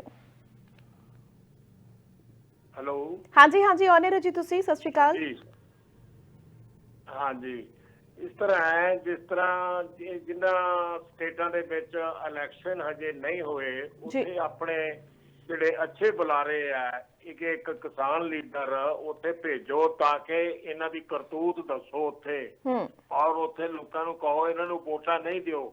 ਜੇ ਪੰਜਾਬ ਦੇ ਵਿੱਚ ਆਉਂਦੇ ਆ, ਕਿਤੇ ਵੀ ਆਉਂਦੇ ਆ, ਜਿਸ ਤੇ ਬੀਜੇਪੀ ਵਾਲੇ ਵੜਦੇ ਆ, ਜਾਂ ਇਹਨਾਂ ਨੂੰ ਵੜਨ ਨਾ ਦਿਓ ਪਿੰਡ ਦੇ ਵਿੱਚ ਬਿਲਕੁਲ ਜੀ। ਔਰ ਇਹਨਾਂ ਤੇ ਜਿਹੜਾ ਉਹ ਲੜਕੀ ਤੇ ਤਸ਼ੱਦਦ ਕੀਤਾ ਉਹਦਾ ਕੇਸ ਕਰੋ। 200 ਆਦਮੀ ਜਿਹੜੇ ਉੱਥੇ ਆਪਣੇ ਸ਼ਹੀਦ ਹੋਏ ਆ ਕਿਸਾਨਾਂ ਦੇ, ਉਹਦੀ ਪਟੀਸ਼ਨ ਕਰੋ ਕਿ ਇਹਨਾਂ ਦੇ ਜ਼ਿੰਮੇਵਾਰ ਇਹ ਅਮਿਤ ਸ਼ਾਹ ਔਰ ਮੋਦੀ ਹੈ, ਇਹਨਾਂ ਤੇ ਕੇਸ ਕਰੋ ਕੋਰਟ 'ਚ ਜੀ, ਇਹਨਾਂ ਦੇ ਨਾਂ ਤੇ FIR ਦਰਜ ਕਰਾਓ ਜੀ। ਬਹੁਤ ਬਹੁਤ ਧੰਨਵਾਦ ਜੀ, ਤੁਸੀਂ ਸਾਡੇ ਨਾਲ ਜੁੜੇ ਆਪਣਾ ਪੱਖ ਰੱਖਿਆ। ਅਗਲੇ ਕਾਲਰ ਦੇ ਨਾਲ ਵੀ ਗੱਲਬਾਤ ਕਰਾਂਗੇ। ਸਤਿ ਸ਼੍ਰੀ ਅਕਾਲ ਜੀ, ਸਵਾਗਤ ਹੈ ਜੀ ਤੁਹਾਡਾ। ਕਾਲ ਜਿਹੜੀ ਡ੍ਰੌਪ ਹੋ ਗਈ ਹੈ, ਦੁਬਾਰਾ ਤੁਸੀਂ ਸਾਨੂੰ ਕਾਲ ਕਰ ਸਕਦੇ ਹੋ। ਤੁਹਾਡੇ ਲਸਾਬੇ ਕੇ ਕਾਲਰ ਸਨ ਜਿਨ੍ਹਾਂ ਨੇ ਨਵਦੀਪ ਕੌਰ ਬਾਰੇ ਗੱਲਬਾਤ ਕੀਤੀ। ਹਾਂਜੀ, ਉਹਨਾਂ ਨੇ ਸਾਰੀਆਂ ਗੱਲਾਂ ਕੀਤੀਆਂ ਜਿਹੜੀਆਂ ਲਾਸਟ ਦੇ ਵਿੱਚ ਹੁਣ ਕਾਲਰ ਆਏ ਸੀ ਜਿਨ੍ਹਾਂ ਨੇ ਕਿਹਾ ਕਿ ਇਹਨਾਂ ਤੇ ਕੇਸ ਕਰਨਾ ਚਾਹੀਦਾ ਹੈ। ਮੇਰਾ ਖਿਆਲ ਜਿਹੜਾ ਕਿਸਾਨ ਸੰਯੁਕਤ ਮੋਰਚੇ ਨੇ ਇੱਕ ਪੈਨਲ ਬਣਾਇਆ ਜਿਹਦੇ ਵਿੱਚ ਬਹੁਤ ਸਾਰੇ ਵਕੀਲ ਸਾਹਿਬਾਨ ਸ਼ਾਮਲ ਨੇ, ਆਗੂ ਵੀ ਸ਼ਾਮਲ ਨੇ, ਇਹ ਉਹਨਾਂ ਤੇ ਛੱਡ ਦੇਣਾ ਚਾਹੀਦਾ। ਉਹ ਮੇਰਾ ਖਿਆਲ ਇਸ ਤੇ ਉਹ ਕਾਨੂੰਨੀ ਪੱਖ ਤੋਂ ਦੇਖ ਕੇ ਹੀ ਇਹਦੇ ਤੇ ਕੋਈ ਟਿੱਪਣੀ ਕੀਤੀ ਜਾ ਸਕਦੀ ਹੈ। ਇਹਨਾਂ ਨੇ ਕਿਹਾ ਕਿ ਉਹ ਹੋਣਾ ਚਾਹੀਦਾ ਹੈ। ਮੈਂ ਆਪਣੇ ਮਾਧਿਅਮ ਦੇ ਜ਼ਰੀਏ ਜਿਹੜਾ ਉਹ ਪੈਨਲ ਬਣਾਇਆ ਉਹਨੂੰ ਬੇਨਤੀ ਕਰਦਾ ਕਿ ਜੇ ਕਾਨੂੰਨੀ ਦਾਇਰੇ ਦੇ ਵਿੱਚ ਰਹਿ ਕੇ ਇਹ ਕੀਤਾ ਜਾ ਸਕਦਾ ਤਾਂ ਉਹਨਾਂ ਨੂੰ ਕਰ ਦੇਣਾ ਚਾਹੀਦਾ ਹੈ। ਇਹਦੇ ਵਿੱਚ ਜਿਹੜੇ ਛੋਟੀਆਂ ਅਦਾਲਤਾਂ, ਹਾਈ ਕੋਰਟ ਤੇ ਸੁਪਰੀਮ ਕੋਰਟ ਦੇ ਜਿਹੜੇ ਸੀਨੀਅਰ ਤੋਂ ਸੀਨੀਅਰ ਵਕੀਲ ਨੇ ਉਹ ਕਿਸਾਨੀ ਸੰਘਰਸ਼ ਦਾ ਹਿੱਸਾ ਬਣੇ ਹੋਏ ਨੇ। ਔਰ ਜਿਹੜਾ ਇਹ ਨਵਦੀਪ ਕੌਰ ਤੇ ਤਸ਼ੱਦਦ ਢਾਇਆ ਜਾਂ ਉਹਦੇ ਸਾਥੀ ਸ਼ਿਵ ਤੇ ਤਸ਼ੱਦਦ ਢਾਇਆ, ਇਹ ਵੀ ਮਨੁੱਖੀ ਅਧਿਕਾਰਾਂ ਦਾ ਖਨਨ ਹੈ। ਇਹਦੇ ਤੇ ਵੀ ਮੈਂ ਸਮਝਦਾ ਕਿ ਇਹਨਾਂ ਨੂੰ ਇਹਦਾ ਨੋਟਿਸ ਲੈਣਾ ਚਾਹੀਦਾ ਤੇ ਇਹਦੇ ਸੰਬੰਧ ਵਿੱਚ ਗੱਲਬਾਤ ਕਰਨੀ ਬਣਦੀ ਹੈ ਤੇ ਚਾਹੀਦੀ ਹੈ। ਹੁਣ ਜਿਸ ਤਰ੍ਹਾਂ ਸਾਡੇ ਸਾਰੇ ਕਲਰਾਂ ਨੇ ਹੀ ਵਾਰ-ਵਾਰ ਗੱਲ ਕੀਤੀ ਹੈ ਕਿ ਜਿਹੜੇ ਜਿੱਥੇ ਜਿੱਥੇ ਵੋਟਾਂ ਪੈ ਰਹੀਆਂ ਨੇ ਉਹਨਾਂ ਰਾਜਾਂ ਦੇ ਵਿੱਚ ਸਾਡੇ ਆਗੂ ਜਾਣ। ਮੇਰਾ ਖਿਆਲ ਕਿਸਾਨ ਆਗੂਆਂ ਨੇ ਉਹ ਵਿਉਂਤਬੰਦੀਆਂ ਕਰ ਲਈਆਂ ਨੇ, ਉਹਨਾਂ ਦੇ ਨਾਲ ਤਾਲਮੇਲ ਉਹਨਾਂ ਦੇ ਹੋ ਚੁੱਕੇ ਨੇ। ਰਾਕੇਸ਼ ਟਿਕੈਤ ਹੋਰੀ ਵੀ ਕਹਿ ਚੁੱਕੇ ਨੇ ਕਿ ਅਸੀਂ ਪੱਛਮੀ ਬੰਗਾਲ ਵੀ ਜਾਵਾਂਗੇ। ਕੱਲਾ ਪੱਛਮੀ ਬੰਗਾਲ ਨਹੀਂ, ਜਿੱਥੇ ਜਿੱਥੇ ਵੀ ਇਸ ਵੇਲੇ 5 ਰਾਜਾਂ ਦੇ ਵਿੱਚ ਚੋਣਾਂ ਹੋ ਰਹੀਆਂ ਨੇ, ਜੇ ਕਿਤੇ ਆਹ ਸਾਰਾ ਸੰਘਰਸ਼ ਇਹ ਬਿਹਾਰ ਦੇ ਵਿੱਚ ਗਿਆ ਹੁੰਦਾ ਤਾਂ ਬਿਹਾਰ ਦੀ ਤਸਵੀਰ ਵੀ ਅੱਜ ਹੋਰ ਹੁੰਦੀ। ਚਲੋ ਹੁਣ ਜਿਹੜੇ 5 ਰਾਜ ਉਹ ਹੈਗੇ ਨੇ, ਉੱਥੋਂ ਦੇ ਜੇ ਕਿਸਾਨਾਂ ਨੂੰ ਲਾਮਬੰਦ ਕਰਨਾ ਹੈ, ਸੰਵਿਧਾਨ ਸਾਡਾ ਹੱਕ ਦਿੰਦਾ ਹੈ, ਸ਼ਾਂਤੀਪੂਰਵਕ ਅੰਦੋਲਨ ਕਰਨਾ ਸਾਨੂੰ ਹੱਕ ਦਿੰਦਾ ਹੈ, ਔਰ ਇਹ ਵੀ ਹੱਕ ਦਿੰਦਾ ਕਿ ਅਸੀਂ ਕਿਸੇ ਦੇ ਹੱਕ ਦੇ ਵਿੱਚ ਕਿਸੇ ਦੇ ਵਿਰੋਧ ਦੇ ਵਿੱਚ ਜਾ ਕੇ ਪ੍ਰਚਾਰ ਕਰ ਸਕਦੇ ਹਾਂ। ਮੈਨੂੰ ਲੱਗਦਾ ਕਿ ਜਿਹੜੇ ਕਿਸਾਨ ਆਗੂ ਨੇ ਇਸ ਮਾਮਲੇ ਦੇ ਵਿੱਚ ਬਹੁਤ ਗੰਭੀਰ ਨੇ, ਬੜੇ ਸਿਆਣੇ ਨੇ। ਉਹ ਜ਼ਰੂਰ ਆਪਦੇ ਆਗੂਆਂ ਦੀ ਡਿਊਟੀ ਲਾਉਣਗੇ ਕਿ ਜਿਹੜੇ ਉਹਨਾਂ ਰਾਜਾਂ ਦੇ ਵਿੱਚ ਜਾ ਕੇ ਉੱਥੋਂ ਦੇ ਕਿਸਾਨਾਂ ਨੂੰ ਇਸ ਅੰਦੋਲਨ ਬਾਰੇ ਵੀ ਦੱਸਣਗੇ, ਔਰ ਜੋ ਭਾਰਤੀ ਜਨਤਾ ਪਾਰਟੀ ਦੀਆਂ ਨੀਤੀਆਂ ਨੇ ਲਗਾਤਾਰ ਜਿਹਦੇ ਨਾਲ ਅਸੀਂ ਗਿਰਾਵਟ ਵੱਲ ਨੂੰ ਜਾ ਰਹੇ ਹਾਂ, ਮਹਿੰਗਾਈ ਦਿਨੋਂ ਦਿਨ ਵੱਧ ਰਹੀ ਹੈ ਤੇ ਵਿਕਾਸ ਦਿਨੋਂ ਦਿਨ ਘਟ ਰਿਹਾ। ਕਦੇ ਇੱਕ ਆਗੂ ਦਾ ਸੁਣ ਕੇ ਮੈਨੂੰ ਬੜੀ ਹੈਰਾਨੀ ਹੋਈ, ਉਹ ਜੀ ਪਾਕਿਸਤਾਨ ਤਾਂ ਜਿਹੜਾ ਹੈਗਾ ਬਹੁਤ ਵੱਡਾ ਕਰਜ਼ਈ ਹੋਇਆ ਵਾ, ਪਰ ਤੁਹਾਡੇ ਨਾਲ ਤਾਂ ਪੈਟਰੋਲ ਸਸਤਾ ਵੇਚਦਾ ਹੈ। ਤੁਸੀਂ ਗੱਲ ਕਰਦੇ ਹੋ ਬੰਗਲਾਦੇਸ਼ ਦੀ, ਨੇਪਾਲ ਦੀ, ਉਹ 15 ਦੇ ਕਰੀਬ ਮੁਲਕ ਨੇ ਜਿਨ੍ਹਾਂ ਨੂੰ ਇੰਡੀਅਨ ਆਇਲ ਕਾਰਪੋਰੇਸ਼ਨ ਤੇਲ ਸਪਲਾਈ ਕਰਦੀ ਹੈ ਤੇ ਉਹ ਤੁਹਾਡੇ ਨਾਲੋਂ ਸਸਤਾ ਵੇਚ ਰਹੇ ਨੇ। ਸੋ ਇਹ ਜਿਹੜਾ ਵਾਰ-ਵਾਰ ਦੇ ਉੱਤੇ ਲੋਕਾਂ ਤੇ ਬੋਝ ਪਾਇਆ ਵਾ, ਇਹ ਜਿਹੜਾ ਬੜਾ ਚਿਰ ਚੱਲਦਾ ਨਹੀਂ ਹੁੰਦਾ, ਅੱਤ ਦਾ ਫਿਰ ਅਖੀਰ ਅੰਤ ਹੋ ਜਾਂਦਾ ਜੀ। ਕਾਲਰ ਲਗਾਤਾਰ ਸਾਡੇ ਨਾਲ ਬਣ ਰਹੇ ਨੇ, ਅਸੀਂ ਉਹਨਾਂ ਦੇ ਨਾਲ ਵੀ ਗੱਲਬਾਤ ਕਰਾਂਗੇ। ਸਤਿ ਸ਼੍ਰੀ ਅਕਾਲ ਜੀ, ਸਵਾਗਤ ਹੈ ਜੀ ਤੁਹਾਡਾ। ਹੈਲੋ ਜੀ ਸਤਿ ਸ਼੍ਰੀ ਅਕਾਲ, ਸਵਾਗਤ ਹੈ ਤੁਹਾਡਾ। ਸਤਿ ਸ਼੍ਰੀ ਅਕਾਲ ਜੀ। ਸਤਿ ਸ਼੍ਰੀ ਅਕਾਲ ਢਿੱਲੋਂ ਸਾਹਿਬ। ਸਤਿ ਸ਼੍ਰੀ ਅਕਾਲ ਭਾਈ ਸਾਹਿਬ ਜੀ। ਮੈਂ ਕਹਿਣਾ ਚਾਹਾਂਗਾ, ਤੁਸੀਂ ਹੁਣੇ ਗੱਲ ਕਰਕੇ ਹਟੇ ਪੈਟਰੋਲ ਮਹਿੰਗੇ ਦੀ, ਮੰਤਰੀ ਸਾਹਿਬ ਦਾ ਬਿਆਨ ਆਇਆ ਸੀਗਾ ਸਰਦੀਆਂ ਜਦੋਂ ਚਲੀ ਜਾਣਗੀਆਂ ਤੇ ਪੈਟਰੋਲ ਆਪੇ ਸਸਤਾ ਕਰ ਦਿਆਂਗੇ ਜਾਂ ਹੋ ਜਾਏਗਾ। ਉਹ ਕਹਿੰਦੇ ਸਰਦੀਆਂ ਕਰਕੇ ਮਹਿੰਗਾ ਹੋ ਜਾਂਦਾ ਹੈ। ਇਹ ਦੇਖ ਲਓ, ਇਹੋ ਜਿਹੇ ਬਿਆਨ ਆ ਰਹੇ ਨੇ। ਦੂਸਰੀ ਗੱਲ, ਮੈਂ ਆਪ ਜੀ ਤੋਂ ਢਿੱਲੋਂ ਸਾਹਿਬ 2 ਛੋਟੇ ਸਵਾਲ ਪੁੱਛਣੇ ਚਾਹਾਂਗਾ। ਜੀ ਜੀ ਜੀ ਹੁਕਮ। ਕਿ ਦੇਖੋ, ਜਿੰਨਾ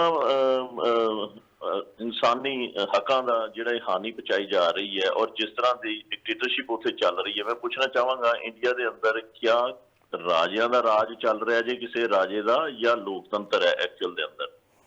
ਦੂਸਰੀ ਗੱਲ ਮੈਂ ਪੁੱਛਣਾ ਚਾਹਾਂਗਾ, ਕੋਈ ਇੰਡੀਪੈਂਡੈਂਟ ਅਥਾਰਟੀ ਜਾਂ ਡਿਪਾਰਟਮੈਂਟ ਬਚਿਆ ਜੇ ਜਿਹੜਾ ਕਿ ਇਨਫਲੂਐਂਸਡ ਜਿਹੜਾ ਨਹੀਂ ਹੈਗਾ ਇਹਨਾਂ ਰਾਜਿਆਂ ਤੋਂ, ਇਹਨਾਂ ਪੋਲੀਟੀਸ਼ੀਅਨਾਂ ਦੇ ਹੁਕਮਾਂ ਦੇ ਅੰਦਰ ਰਹਿ ਕੇ, ਜਿਸ ਤਰ੍ਹਾਂ ਉਹ ਕਹਿੰਦੇ ਨੇ ਆਕਾ ਉਹੋ ਜਿਹਾ ਹੀ ਕੰਮ ਕਰ ਰਹੇ ਨੇ।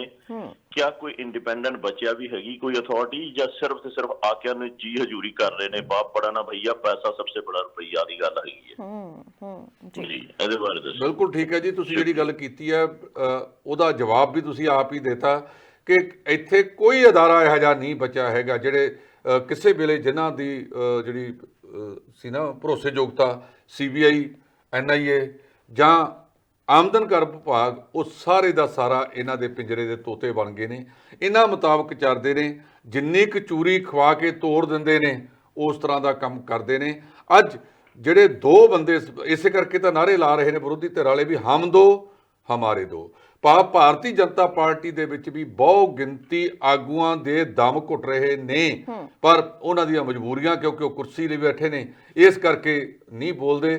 ਕਿਸੇ ਵੇਲੇ ਜਦੋਂ ਇਹਨਾਂ ਦੀ ਜ਼ਮੀਰ ਜਾਗ ਪਈ ਤਾਂ ਉਹ ਵੀ ਮੈਦਾਨ ਦੇ ਵਿੱਚ ਕੁੱਦਣਗੇ, ਕਿਉਂਕਿ ਨਿਊਟਨ ਦਾ ਤੀਜਾ ਸਿਧਾਂਤ ਕਹਿੰਦੇ ਹੀ ਇਹ ਹੈ, ਜਦੋਂ ਕਿਸੇ ਚੀਜ਼ ਨੂੰ ਲੋੜ ਤੋਂ ਵੱਧ ਦਬਾ ਦਿੱਤਾ ਜਾਵੇ ਤਾਂ ਫਿਰ ਉਸ ਤੋਂ ਦੁੱਗਣੀ ਫੋਰਸ ਦੇ ਨਾਲ ਉਹ ਚੀਜ਼ ਉੱਭਰਦੀ ਹੈ। ਸੋ ਲੋਕ ਇੰਤਜ਼ਾਰ ਕਰ ਰਹੇ ਨੇ ਕਿ ਭਾਰਤੀ ਜਨਤਾ ਪਾਰਟੀ ਦੇ ਵਿੱਚ ਉਹ ਜਵਾਲਾਮੁਖੀ ਕਦੋਂ ਫਟਣ ਵਾਲਾ ਹੈ। ਜੀ ਬਿਲਕੁਲ, ਤੇ ਅਗਲੇ ਕਾਲਰ ਵੀ ਸਾਡੇ ਨਾਲ ਜੁੜੇ ਹੋਏ ਨੇ ਜੀ। ਸਤਿ ਸ਼੍ਰੀ ਅਕਾਲ, ਸਵਾਗਤ ਹੈ ਤੁਹਾਡਾ।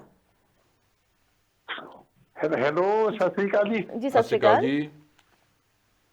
ਉਹ ਢਿੱਲੋਂ ਸਾਹਿਬ ਜੀ, ਮੇਰਾ ਇੱਕ ਸਜੈਸ਼ਨ ਸੀਗਾ ਕਿ ਜਿਹੜੇ ਸਭ ਤੋਂ ਵਧੀਆ ਜਿਹੜੇ ਕਿਸਾਨ ਲੀਡਰ ਤੁਸੀਂ ਨਾਲ ਗੱਲ ਕਰਦੇ ਜੇ, ਉਹ ਇਹ ਕਹਿਣ ਵੀ ਆਪਸ਼ਨ ਦੇ ਦਿਓ, ਸਿਰਫ ਇੱਕ ਲਫ਼ਜ਼ ਆ ਕਿ ਆਪਸ਼ਨ ਦੇ ਦਿਓ, ਜਿਹੜੀ ਸੂਬਾ ਸਰਕਾਰ ਲਾਗੂ ਕਰਨੀ ਚਾਹੁੰਦੀ ਹੈ ਉਹ ਕਰ ਦੇਵੇ, ਨਹੀਂ ਕਰਨੀ ਚਾਹੁੰਦੀ ਉਹ ਨਾ ਕਰੇ। ਇਹ ਇੱਕ ਲਾਈਨ ਦੇ ਨਾਲ ਹੀ ਸਾਰੀ ਸਮੱਸਿਆ ਦਾ ਹੱਲ ਹੋ ਜਾਂਦਾ। ਅਗਲੇ ਦੀ ਐਜੂਕੇਸ਼ਨ ਖਤਮ ਹੋ ਜੂਗੀ। ਜੇ ਕੋਈ ਸੂਬਾ ਚੰਗੀ ਸਮਝਦਾ, ਸਟੇਟ ਚੰਗੀ ਸਮਝਦੀ ਆ, ਉੱਥੇ ਲਾਗੂ ਹੋ ਜਾਵੇ। ਵਾਸਤੇ ਲੈਣ ਦੀ ਵੀ ਕੋਈ ਲੋੜ ਨਹੀਂ ਗੀ, ਕਿਉਂਕਿ ਉਹਨਾਂ ਕਿਹੜਾ ਰਾਜੀਵਾਲ ਨੇ ਕਿਹੜਾ ਵੀ ਠੇਕਾ ਲਿਆ ਸਾਰੇ ਇੰਡੀਆ ਦਾ, ਉਹ ਆਪਣਾ ਵੇਖਣ ਕਿ ਆਪਸ਼ਨ ਲੈਣ, ਆਪਸ਼ਨ ਹੋ ਗਈ, ਗੱਲ ਖਤਮ ਹੋ ਗਈ, ਜੱਬ ਨੇ ਬੜਿਆ। ਸਤਿ ਸ੍ਰੀ ਅਕਾਲ ਜੀ। ਜੀ ਬਹੁਤ ਬਹੁਤ ਧੰਨਵਾਦ। ਅਗਲੇ ਕਾਲਰ ਦੇ ਨਾਲ ਗੱਲਬਾਤ ਕਰਾਂਗੇ ਜੀ। ਸਤਿ ਸ਼੍ਰੀ ਅਕਾਲ, ਸਵਾਗਤ ਹੈ ਤੁਹਾਡਾ। ਹਾਂਜੀ ਔਰ ਜੀ ਤੁਸੀਂ, ਸਵਾਗਤ ਹੈ ਤੁਹਾਡਾ। ਹਾਂਜੀ, ਵਾਹਿਗੁਰੂ ਜੀ ਕਾ ਖਾਲਸਾ, ਵਾਹਿਗੁਰੂ ਜੀ ਕੀ ਫਤਿਹ। ਵਾਹਿਗੁਰੂ ਜੀ ਕੀ ਫਤਿਹ ਜੀ। ਹਾਂਜੀ, ਮਹਿੰਦਰ ਸਿੰਘ ਬੋਲ ਰਿਹਾ ਜੀ, ਸਰੀ ਤੋਂ ਜੀ। ਪਹਿਲਾਂ ਤਾਂ ਤੁਸੀਂ ਵਧਾਈ ਦੇ ਪਾਤਰ ਹੋ ਢਿੱਲੋਂ ਸਾਹਿਬ, ਵੀ ਤੁਸੀਂ ਨਾ ਆਪ ਹੀ ਬਹੁਤ ਵਧੀਆ ਇੱਕ ਸੇਧ ਦੇ ਦਿੱਤੀ। ਮੈਂ ਇਹੀ ਗੱਲ ਕਹਿਣੀ ਚਾਹੁੰਦਾ, ਮੇਰੀ ਬੇਨਤੀ ਇਹਨਾਂ ਸਾਰਿਆਂ ਨੂੰ, ਬਾਕੀ ਤਾਂ ਆਪਾਂ ਸਾਰਾ ਕੁਝ ਦੱਸ ਰਹੇ ਹਾਂ ਵੀ ਆਹ ਹੋ ਰਿਹਾ, ਆਹ ਹੋ ਗਿਆ, ਇਹਨਾਂ ਨੇ ਤਸ਼ੱਦਦ ਵੀ ਕਰ ਲਿਆ, ਸਾਰਾ ਕੁਝ ਹੈ। ਇਸ ਵੇਲੇ ਜਿਹੜੀ ਸਭ ਤੋਂ ਵੱਡੀ ਲੋੜ ਹੈ, ਜਿਹੜਾ ਸਾਡਾ ਸੰਯੁਕਤ ਮੋਰਚਾ ਹੈ ਕਿਸਾਨ ਦਾ, ਉਹਨਾਂ ਨੂੰ ਜਿੰਨੀਆਂ ਸਟੇਟਸ ਵਿੱਚ ਚੋਣਾਂ ਹੋ ਰਹੀਆਂ ਪੂਰੀ ਦੀ ਪੂਰੀ ਫੋਰਸ ਉਹਦੇ ਤੇ ਲਾ ਦੇਣੀ ਚਾਹੀਦੀ ਹੈ, ਨਹੀਂ ਤਾਂ ਇਹਨਾਂ ਨੂੰ ਸਬਕ ਨਹੀਂ ਆਉਣਾ। ਇਸ ਕਰਕੇ ਮੇਰੀ ਤਾਂ ਹੱਥ ਜੋੜ ਕੇ ਬੇਨਤੀ ਹੈ ਵੀ ਸਾਰੀ ਦੀ ਸਾਰੀ ਇਹਨਾਂ ਫੋਰਸ ਲਾ ਦਿਓ, ਉਹਨਾਂ ਸਾਰੀਆਂ ਸਟੇਟਸ ਵਿੱਚ ਪੂਰੀ ਤਰ੍ਹਾਂ ਨਾਲ ਜਾ ਕੇ ਪ੍ਰਚਾਰ ਕਰੋ। ਇਹ ਤਾਂ ਝੂਠ ਬੋਲ ਰਹੇ ਆ, ਤੁਸੀਂ ਸੱਚ ਸਾਹਮਣੇ ਲਿਆ ਦਿਓ।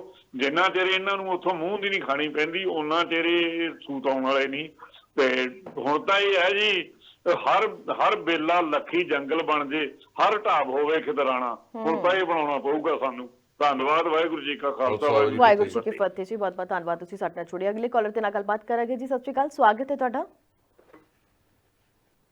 ਕਾਲ ਹੈ ਜਿਹੜੀ ਉਹ ਡ੍ਰੌਪ ਹੋ ਗਈ ਹੈ। ਤਾਂ ਬਹੁਤ ਸਾਰੇ ਕਾਲਰ ਸੀਗੇ ਢਿੱਲੋਂ ਸਾਹਿਬ ਜਿਹੜੇ ਸਾਡੇ ਨਾਲ ਜੁੜੇ ਸੀਗੇ, ਤਾਂ ਕਾਫੀ ਸਾਰੀਆਂ ਗੱਲਾਂ ਬਾਤਾਂ ਵੀ ਹੋਈਆਂ। ਤੇ ਇੱਕ ਅਹਿਮ ਗੱਲ ਜਿਹੜੀ ਮੈਂ ਬ੍ਰੇਕ ਤੋਂ ਪਹਿਲਾਂ ਕੀਤੀ ਸੀ, ਉਸ ਤੇ ਗੱਲਬਾਤ ਕਰਨੀ ਵੀ ਬਣਦੀ ਹੈ ਕਿ ਲਗਾਤਾਰ ਮਹਿੰਗਾਈ ਵੱਧਦੀ ਜਾ ਰਹੀ ਹੈ, ਪਰ ਕਿਸਾਨਾਂ ਤੇ ਕੇਂਦਰ ਸਰਕਾਰ ਹੈ ਜਿਹੜੀ ਉਹ ਬਹੁਤ ਜ਼ਿਆਦਾ ਬੋਝ ਪਾ ਰਹੀ ਹੈ। ਖਾਸ ਕਰਕੇ DAP ਖਾਦ ਦੀ ਬਹੁਤ ਜ਼ਿਆਦਾ ਜ਼ਰੂਰਤ ਹੈ, ਤਾਂ ਜਿਸ ਨੂੰ ਲੈ ਕੇ ਉਹਨਾਂ ਨੇ 250 ਤੋਂ 300 ਦਾ ਰੇਟ ਕਰ ਦਿੱਤਾ ਹੈ, ਤੇ ਜਿਸ ਦੇ ਨਾਲ ਕਿਸਾਨਾਂ ਤੇ 8.5 ਕਰੋੜ ਦਾ ਵਾਧੂ ਬੋਝ ਪਏਗਾ। 8.5 ਕਰੋੜ ਨਹੀਂ ਨਵਦੀਪ, 850 ਕਰੋੜ। ਸੋ ਇਹ ਆਪਣੇ ਆਪ ਦੇ ਵਿੱਚ ਇੱਕ ਅਹਿਮ ਹੈ। ਕਿਸਾਨਾਂ ਨੂੰ ਇਸ ਮਸਲੇ ਨੂੰ ਕਿਹੜੀ ਚੀਜ਼ ਛੱਡੀ ਹੈ ਜਿਹੜੀ ਨਿੱਤਾ ਪ੍ਰਤੀ ਦੇ ਵਿੱਚ, ਜੇ ਤੇਲ ਹੈ, ਡੀਜ਼ਲ ਹੈ, ਉਹ ਇਹਨਾਂ ਨੇ 25 ਵਾਰ ਵਧਾਤਾ। ਜੇ ਇਹ DAP ਹੈ, ਇਹ ਕਹਿੰਦੇ 250 ਤੋਂ 300 ਰੁਪਏ ਪ੍ਰਤੀ ਥੈਲਾ ਵਧਾਤਾ। ਕੱਲਾ ਇਹ ਨਹੀਂ ਕੀਤਾ, ਪਹਿਲਾਂ ਜਿਹੜਾ ਇਹ ਥੈਲਾ ਸੀ, ਇਹਦਾ ਜਿਹੜਾ ਵਜਨ ਸੀ ਉਹ 50 ਕਿਲੋ ਹੁੰਦਾ ਸੀ, ਉਹਨੂੰ ਵੀ ਘਟਾਤਾ, 5 ਕਿਲੋ ਘਟਾ ਕੇ 45 ਕਿਲੋ ਦਾ ਕਰਤਾ। ਭਾਵ ਇੱਕ ਪਾਸੇ ਕੀਮਤ ਵਧਾਤੀ, ਦੂਜੇ ਪਾਸੇ ਉਹਦਾ ਵਜਨ ਘਟਾਤਾ। ਦੂਰਾ ਮਾਰ ਜਿਹੜਾ ਕਿਸਾਨਾਂ ਦੇ ਉੱਤੇ ਪਾ ਦਿੱਤਾ ਹੈਗਾ। ਇਹ ਚੱਲੇ ਕਿੱਧਰ ਨੂੰ ਹੈ? ਇੱਕ ਪਾਸੇ ਇਹ ਕਿਹਾ ਜਾਂਦਾ ਸੀ, ਨਰਿੰਦਰ ਮੋਦੀ ਜਦੋਂ ਆਇਆ ਸੀ ਕਿ ਇਹ ਤਾਂ ਚੋਣ ਜੁਮਲੇ ਨੇ, 15-15 ਲੱਖ ਤੁਹਾਡੇ ਖਾਤਿਆਂ 'ਚ ਲੈ ਆਉਂਗਾ, ਕਾਲਾ ਧਨ ਵਾਪਸ ਲੈ ਆਉਂਗਾ। ਕਾਲਾ ਧਨ ਕੀ ਲਿਆਉਣਾ ਸੀ? ਕਾਲੇ ਧਨ ਵਾਲੇ ਵਿਦੇਸ਼ਾਂ 'ਚ ਭੇਜਤੇ, ਉਹ ਜਾ ਕੇ ਵਿਦੇਸ਼ਾਂ ਦੇ ਵਿੱਚ ਮੌਜਾਂ ਕਰਦੇ ਨੇ, ਲੱਖਾਂ ਕਰੋੜਾਂ ਰੁਪਏ ਲੁੱਟ ਕੇ। ਜੇ ਉਹ ਸਾਰਾ ਲੁੱਟਦਾ ਮਾਲ ਇਹ ਖਜ਼ਾਨਿਆਂ ਦੇ ਵਿੱਚ ਆ ਜਾਣ, ਭਾਵੇਂ ਰਾਜਾਂ ਦੇ ਖਜ਼ਾਨੇ ਨੇ, ਭਾਵੇਂ ਕੇਂਦਰ ਦੇ ਖਜ਼ਾਨੇ ਨੇ, ਤਾਂ ਸਾਨੂੰ ਇਹ ਸਟੈਪ ਚੱਕਣ ਦੀ ਜ਼ਰੂਰਤ ਨਾ ਪਵੇ। ਅਸੀਂ ਕਿਉਂ ਸਟੈਪ ਚੁੱਕਦੇ ਹਾਂ? ਜਦੋਂ ਜਿਹੜੇ ਵੱਡੇ ਵੱਡੇ ਚੋਰ ਮੋਰੀਆਂ ਮਘੋਰੇ ਇਹਨਾਂ ਖਜ਼ਾਨਿਆਂ ਨੂੰ ਲੱਗੇ ਹੋਏ ਨੇ, ਉਹਦੇ ਕਰਕੇ ਇਹ ਸਾਰਾ ਕੁਝ ਕੀਤਾ ਜਾ ਰਿਹਾ। ਉਸ ਪਾਸੇ ਵੱਲ ਕੋਈ ਧਿਆਨ ਨਹੀਂ ਦਿੱਤਾ ਜਾ ਰਿਹਾ। ਚੰਦ ਸਰਮਾਏਦਾਰੀ ਨੂੰ ਪ੍ਰਮੋਟ ਕੀਤਾ ਜਾ ਰਿਹਾ, ਦੂਜੇ ਵਾਲੇ ਪਾਸੇ ਕੋਈ ਕਦਮ ਨਹੀਂ ਚੁੱਕਿਆ ਜਾ ਰਿਹਾ। ਇਸੇ ਕਰਕੇ ਜਿਹੜੀਆਂ ਵਿਰੋਧੀ ਪਾਰਟੀਆਂ ਨੇ ਨਵਦੀਪ, ਇਸ ਵੇਲੇ ਸਭ ਤੋਂ ਵੱਡੀ ਭੂਮਿਕਾ ਉਹਨਾਂ ਦੀ ਹੋਣੀ ਚਾਹੀਦੀ ਸੀ। ਆਹ ਤਾਜ਼ਾ ਚੋਣਾਂ ਹੋਈਆਂ ਨੇ ਗੁਜਰਾਤ ਦੇ ਵਿੱਚ ਸਥਾਨਕ ਸਰਕਾਰਾਂ ਦੀਆਂ। ਕਾਂਗਰਸ ਨੂੰ ਸੂਰਤ ਦੇ ਵਿੱਚ ਇੱਕ ਵੀ ਸੀਟ ਨਹੀਂ ਆਈ, ਇੱਕ ਵੀ ਸੀਟ ਨਹੀਂ ਆਈ।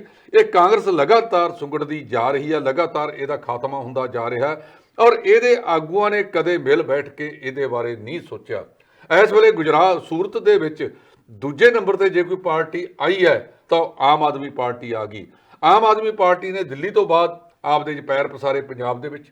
ਪੰਜਾਬ ਦੇ ਵਿੱਚ ਪਹਿਲਾਂ ਉਹਨਾਂ ਨੂੰ 4 MP ਮਿਲੇ, 20 ਦੇ ਕਰੀਬ MLA ਮਿਲੇ, ਹੁਣ 1 MP ਉਹਨਾਂ ਦਾ ਭਗਵੰਤ ਮਾਨ ਦੇ ਰੂਪ ਦੇ ਵਿੱਚ ਅਜੇ ਵੀ ਹੈਗਾ।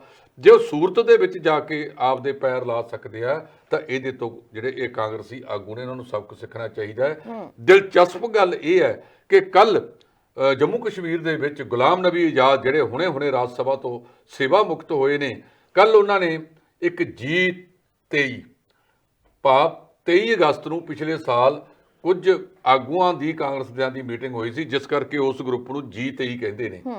ਉਹਨਾਂ ਨੇ ਕੱਲ ਮੀਟਿੰਗ ਕਰਕੇ ਇਹ ਆਖਿਆ ਹੈਗਾ ਕਿ ਕਾਂਗਰਸ ਨੂੰ ਇਸ ਵੇਲੇ ਪੜਚੋਲ ਕਰਨ ਦੀ ਜ਼ਰੂਰਤ ਹੈਗੀ ਹੈ।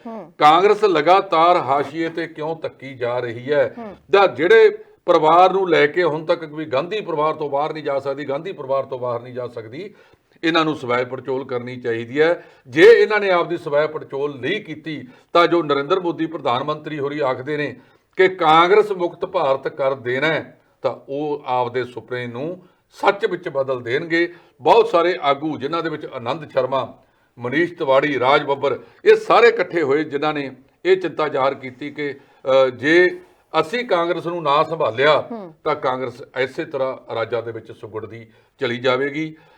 ਹੋਰ ਪਾਰਟੀਆਂ ਜਿਹੜੀਆਂ ਨੇ ਉਹ ਹੋਣਗੇ, ਜਿਵੇਂ ਆਮ ਆਦਮੀ ਪਾਰਟੀ ਨੇ ਹੁਣ ਸੂਰਤ ਦੇ ਵਿੱਚ ਪੈਰ ਪਸਾਰੇ ਨੇ, ਅਗਲੀਆਂ ਚੋਣਾਂ ਆ ਰਹੀਆਂ ਨੇ, ਉਹਨਾਂ ਨੇ ਕਈ ਰਾਜਾਂ ਦੇ ਵਿੱਚ ਐਲਾਨ ਵੀ ਕਰਤਾ, ਤਾਂ ਸ਼ਾਇਦ ਕਿਤੇ ਕਾਂਗਰਸ ਦਾ ਬਦਲ ਇਹ ਨਾ ਬਣ ਜਾਵੇ।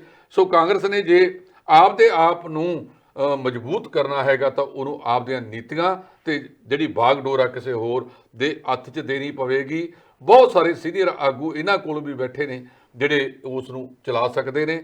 ਸੋ ਇਹ ਪੜਚੋਲ ਕਰਨੀ ਉਹਨਾਂ ਦੀ ਹੈ, ਉਹਨਾਂ ਨੇ ਕਾਂਗਰਸ ਦਾ ਬੇੜਾਗਰਕ ਕਰਨਾ ਹੈ ਜਾਂ ਕਾਂਗਰਸ ਨੂੰ ਦੁਬਾਰਾ ਸਰਵਾਈਵ ਕਰਨਾ ਹੈਗਾ, ਉਹਨਾਂ ਤੇ ਨਿਰਭਰ ਕਰਦਾ ਹੈ। ਜੀ ਢਿੱਲੋਂ ਸਾਹਿਬ, ਸਾਡੇ ਕੋਲ ਸਭ ਸਿਰਫ 2 ਮਿੰਟ ਦਾ ਬਚਿਆ, ਪਰ ਕਾਲਰ ਲਗਾਤਾਰ ਸਾਡੇ ਨਾਲ ਛੁੱਟ ਨਹੀਂ ਜਾਂਦੇ ਸੀ, ਉਹਨਾਂ ਦੇ ਨਾਲ ਵੀ ਗੱਲਬਾਤ ਕਰਾਂਗੇ। ਸਤਿ ਸ਼੍ਰੀ ਅਕਾਲ ਜੀ, ਸਵਾਗਤ ਹੈ ਜੀ ਤੁਹਾਡਾ। ਹੈਲੋ ਜੀ, ਸਤਿ ਸ਼੍ਰੀ ਅਕਾਲ ਜੀ, ਸਵਾਗਤ ਹੈ ਜੀ ਤੁਹਾਡਾ। ਮੈਂ ਸਮੇਂ ਘੱਟ ਹੈਗਾ, ਮੈਂ ਸਿਰਫ ਸਿੱਧੇ ਟੂ ਦੀ ਪੁਆਇੰਟ ਗੱਲ ਕਰਦਾ ਜੀ। ਜਿਹੜੇ ਸੈਕਿੰਡ ਲਾਸਟ ਕਾਲਰ ਆਏ ਸਨ ਜਿਨ੍ਹਾਂ ਨੇ ਸੁਜੈਸ਼ਨ ਦਿੱਤਾ ਹੈਗਾ, ਔਰ ਉਹ ਜਦੋਂ ਵੀ ਬੋਲਦੇ ਨੇ ਉਹ ਅੰਧ ਭਗਤ ਦੀ ਤਰ੍ਹਾਂ ਬੋਲਦੇ ਨੇ ਬੀਜੇਪੀ ਦੇ।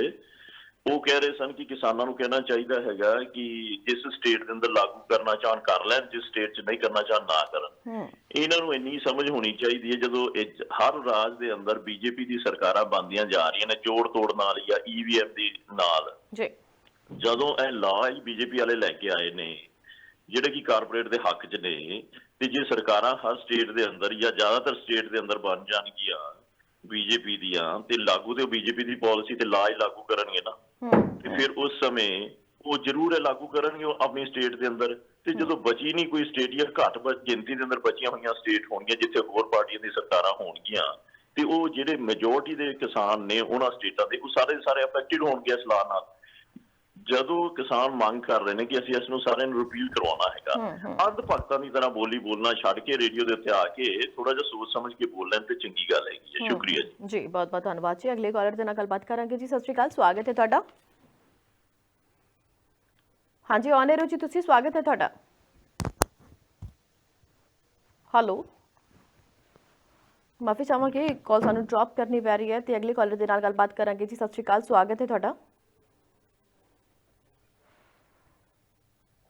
ਤੇ ਇਹ ਵੀ ਕਾਲਰ ਜਿਹੜੀ ਡ੍ਰੌਪ ਹੋ ਗਈ ਹੈ। ਤੇ ਜਾਂਦੇ ਜਾਂਦੇ ਅਸੀਂ ਗੱਲਬਾਤ ਕਰਾਂਗੇ ਕਿ ਇਮਰਾਨ ਖਾਨ ਵੱਲੋਂ ਟਵੀਟ ਕੀਤਾ ਗਿਆ ਹੈ ਕਿ ਪਾਕਿਸਤਾਨ ਤੋਂ ਇੱਕ ਟਵੀਟਰ ਆਇਆ ਜੀ, ਜਿਸ ਦੇ ਉੱਤੇ ਇਹ ਗੱਲ ਕਹੀ ਗਈ ਹੈ ਕਿ ਅਸੀਂ ਭਾਰਤ ਦੇ ਨਾਲ ਸਾਰੇ ਮੁੱਦਿਆਂ ਤੇ ਗੱਲਬਾਤ ਰਾਹੀਂ ਹੱਲ ਕਰਨ ਲਈ ਤਿਆਰ ਹਾਂ। ਤਾਂ ਉਹਨਾਂ ਵੱਲੋਂ ਇੱਕ ਵਾਰ ਫਿਰ ਤੋਂ ਦੋਸਤੀ ਦਾ ਹੱਥ ਵਡਾਉਣ ਦੀ ਇੱਕ ਗੱਲ ਕੀਤੀ ਗਈ ਹੈ। ਤੇ ਹੁਣ ਭਾਰਤ ਦੀ ਸਰਕਾਰ ਦਾ ਆਖਿਰਕਾਰ ਕੀ ਅਗਲਾ ਵਰਤਾਰਾ ਰਹਿ ਸਕਦਾ, ਕਿਉਂਕਿ ਇਸ ਵਾਰ ਜੇ ਅਸੀਂ ਗੱਲ ਕੀਤੀ ਜਾਵੇ ਤਾਂ ਨਨਕਾਣਾ ਸਾਹਿਬ ਵਿਖੇ ਸਮਾਗਮ ਵੱਡੇ ਪੱਧਰ ਤੇ ਕਰਾਏ ਗਏ।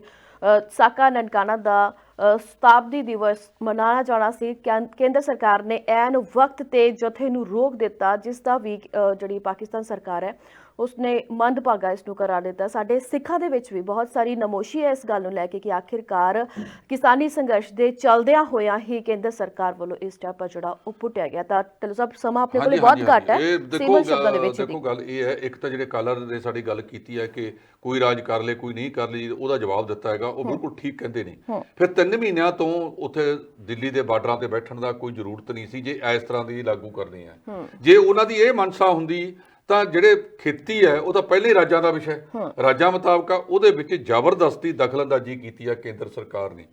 ਹੁਣ ਜਿਹੜੀ ਗੱਲ ਤੁਸੀਂ ਇਮਰਾਨ ਖਾਨ ਵਾਲੀ ਕੀਤੀ ਹੈ, ਇਮਰਾਨ ਖਾਨ ਨੇ ਜਦੋਂ ਸਹੁੰ ਚੁੱਕੀ ਸੀ ਨਾ ਪ੍ਰਧਾਨ ਮੰਤਰੀ ਦੇ ਤੌਰ ਤੇ, ਉਦੋਂ ਵੀ ਉਹਨਾਂ ਨੇ ਕਿਹਾ ਸੀ ਕਿ ਜੰਮੂ ਕਸ਼ਮੀਰ ਸਮੇਤ ਅਸੀਂ ਸਾਰੇ ਜਿਹੜੇ ਮੁੱਦੇ ਦਬੱਲੇ ਮੁੱਦੇ ਨੇ ਉਹਨਾਂ ਤੇ ਗੱਲਬਾਤ ਰਾਹੀਂ ਨਿਬੇੜਨ ਨੂੰ ਤਿਆਰ ਹਾਂ। ਹੁਣ ਉਹਨਾਂ ਨੇ ਕਿਹਾ ਕਿ ਭਾਰਤ ਮਾਹੌਲ ਸਿਰਜੇ, ਕਿਉਂਕਿ ਭਾਰਤ ਦੇ ਵਿੱਚ ਜੰਮੂ ਕਸ਼ਮੀਰ ਨੂੰ ਲੈ ਕੇ ਤਾਂ ਸਾਰੀ ਰਾਜਨੀਤੀ ਹੋ ਰਹੀ ਹੈ। ਜੰਮੂ ਕਸ਼ਮੀਰ ਦੇ ਪੁਲਵਾਮਾ ਫਲਾਨਾ ਢਿਮਕਾ, ਅਸੀਂ ਉੱਥੇ ਉਹਨਾਂ ਦੇ ਅੱਤਵਾਦੀ ਅੱਡੇ ਤਬਾਹ ਕਰਤੇ। ਜੇ ਇਸ ਸਿਸਟਮ ਦੇ ਵਿੱਚ ਇਹਨਾਂ ਮੁਲਕਾਂ ਦੇ ਵਿੱਚ ਸ਼ਾਂਤੀ ਬਣ ਜਾਵੇ ਤਾਂ ਜਿਹੜਾ ਅਰਬਾਂ ਖਰਬਾਂ ਰੁਪਈਆ ਅਸੀਂ ਸੁਰੱਖਿਆ ਦੇ ਉੱਤੇ ਲਾਉਨੇ ਆ ਉਹ ਖਤਮ ਹੋ ਜਾਵੇ, ਉਹਦੇ ਨਾਲ ਅਸੀਂ ਉਹੀ ਪੈਸਾ ਵਿਕਾਸ ਵਾਲੇ ਪਾਸੇ ਨੂੰ ਲਾਈਏ। ਪਰ ਮੈਨੂੰ ਲੱਗਦਾ ਕਿ ਇਸ ਤਰ੍ਹਾਂ ਦਾ ਜਿਹੜਾ ਉਹਨਾਂ ਨੇ ਕਿਹਾ ਇਧਰਲੇ ਪਾਸੇ ਕੋਈ ਬਹੁਤਾ ਹੰਗਾਰਾ ਨਹੀਂ ਮਿਲਣਾ ਹੈਗਾ। ਜਿਵੇਂ ਹੁਣ ਤਾਜ਼ਾ ਹੀ ਤੁਸੀਂ ਆਪ ਹੀ ਕਹਿ ਕੇ ਹਟੇ ਹੋ ਕਿ ਇਹਨਾਂ ਨੇ ਜਥੇ ਨੂੰ ਆਗਿਆ ਨਹੀਂ ਦਿੱਤੀ, ਉਹਨਾਂ ਨੇ ਕਰਤਾਰਪੁਰ ਸਾਹਿਬ ਦਾ ਲਾਂਘਾ ਵੀ ਖੋਲ੍ਹਤਾ। ਔਰ ਜਿਹੜੇ ਲੋਕ ਉੱਥੇ ਜਾ ਕੇ ਆਏ ਨੇ ਉਹ ਇਹ ਕਹਿ ਕੇ ਆਏ ਨੇ ਕਿ ਉਹਨਾਂ ਲੋਕਾਂ ਦੇ ਵਿੱਚ ਜਿਹੜਾ ਦਿਲ ਵੱਸਦਾ ਹੈਗਾ। ਤੀਜੀ ਚੀਜ਼ ਅੱਧੇ ਗੱਲ ਦੇ ਵਿੱਚ ਉਹ ਕਰਤਾਰਪੁਰ ਸਾਹਿਬ ਦੇ ਵਿੱਚ ਇੱਕ ਹੋਰ ਵੱਡਾ ਮਨੋਰੰਜਨ ਪਾਰਕ ਸਥਾਪਿਤ ਕਰਨ ਵਾਸਤੇ ਜਾ ਰਹੇ ਨੇ। ਅਸੀਂ ਬੇਨਤੀ ਕਰਾਂਗੇ ਹੁਕਮਰਾਨਾਂ ਨੂੰ ਕਿ ਠਾਠੂ ਛੱਡ ਕੇ ਗੱਲਬਾਤ ਤੇ ਸ਼ਾਂਤੀ ਸਥਾਪਿਤ ਕਰੋ ਤਾਂ ਕਿ ਦੋਹੇ ਮੁਲਕ ਹੋਰ ਵਧੀਆ ਤਰੀਕੇ ਦੇ ਨਾਲ ਆਪ ਦਾ ਵਿਕਾਸ ਕਰ ਸਕਣ। ਜੀ ਢਿੱਲੋਂ ਸਾਹਿਬ ਤੁਹਾਡਾ ਬਹੁਤ ਬਹੁਤ ਧੰਨਵਾਦ। ਬਹੁਤ ਹੀ ਵਧੀਆ ਤਰੀਕੇ ਦੇ ਨਾਲ ਤੁਸੀਂ ਸਾਰੇ ਖਬਰਾਂ ਦੀ ਵਿਸਤਾਰ ਸਹਿਤ ਦਰਸ਼ਕਾਂ ਨੂੰ ਜਾਣਕਾਰੀ ਦਿੱਤੀ। ਦਰਸ਼ਕਾਂ ਦਾ ਵੀ ਬਹੁਤ ਬਹੁਤ ਧੰਨਵਾਦ, ਤੁਸੀਂ ਸਾਡੇ ਨਾਲ ਜੁੜਦੇ ਹੋ, ਅਹਿਮ ਗੱਲਾਂ ਸਾਂਝੀਆਂ ਕਰਦੇ ਹੋ, ਆਪਣਾ ਪੱਖ ਰੱਖਦੇ ਹੋ। ਬਹੁਤ ਚੰਗਾ ਲੱਗਦਾ ਜਦੋਂ ਤੁਸੀਂ ਸਾਨੂੰ ਕਾਲ ਕਰਦੇ ਹੋ। ਸੋ ਅੱਜ ਦੇ ਇਸ ਪ੍ਰੋਗਰਾਮ ਦੇ ਵਿੱਚ ਐਨਾ ਹੀ ਜੀ। ਮਿਲਾਂਗੇ ਆਪਾਂ ਕੱਲ ਤੋਂ ਫੇਰ ਪ੍ਰੋਗਰਾਮ ਨਿਊਜ਼ ਬਿਹਾਈਂਡ ਨਿਊਜ਼ ਦੇ ਵਿੱਚ। ਤਦ ਤੱਕ ਦੇ ਲਈ ਸਾਨੂੰ ਦਿਓ ਇਜਾਜ਼ਤ। ਸਤਿ ਸ਼੍ਰੀ ਅਕਾਲ।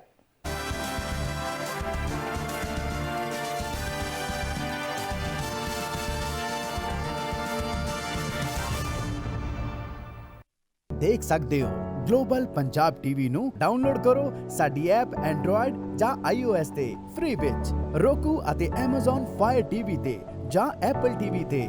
ਨਾਲ ਹੀ ਦੇਖ ਸਕਦੇ ਹੋ ਲਾਈਵ ਸਟ੍ਰੀਮਿੰਗ www.globalpunjabtv.com ਤੇ।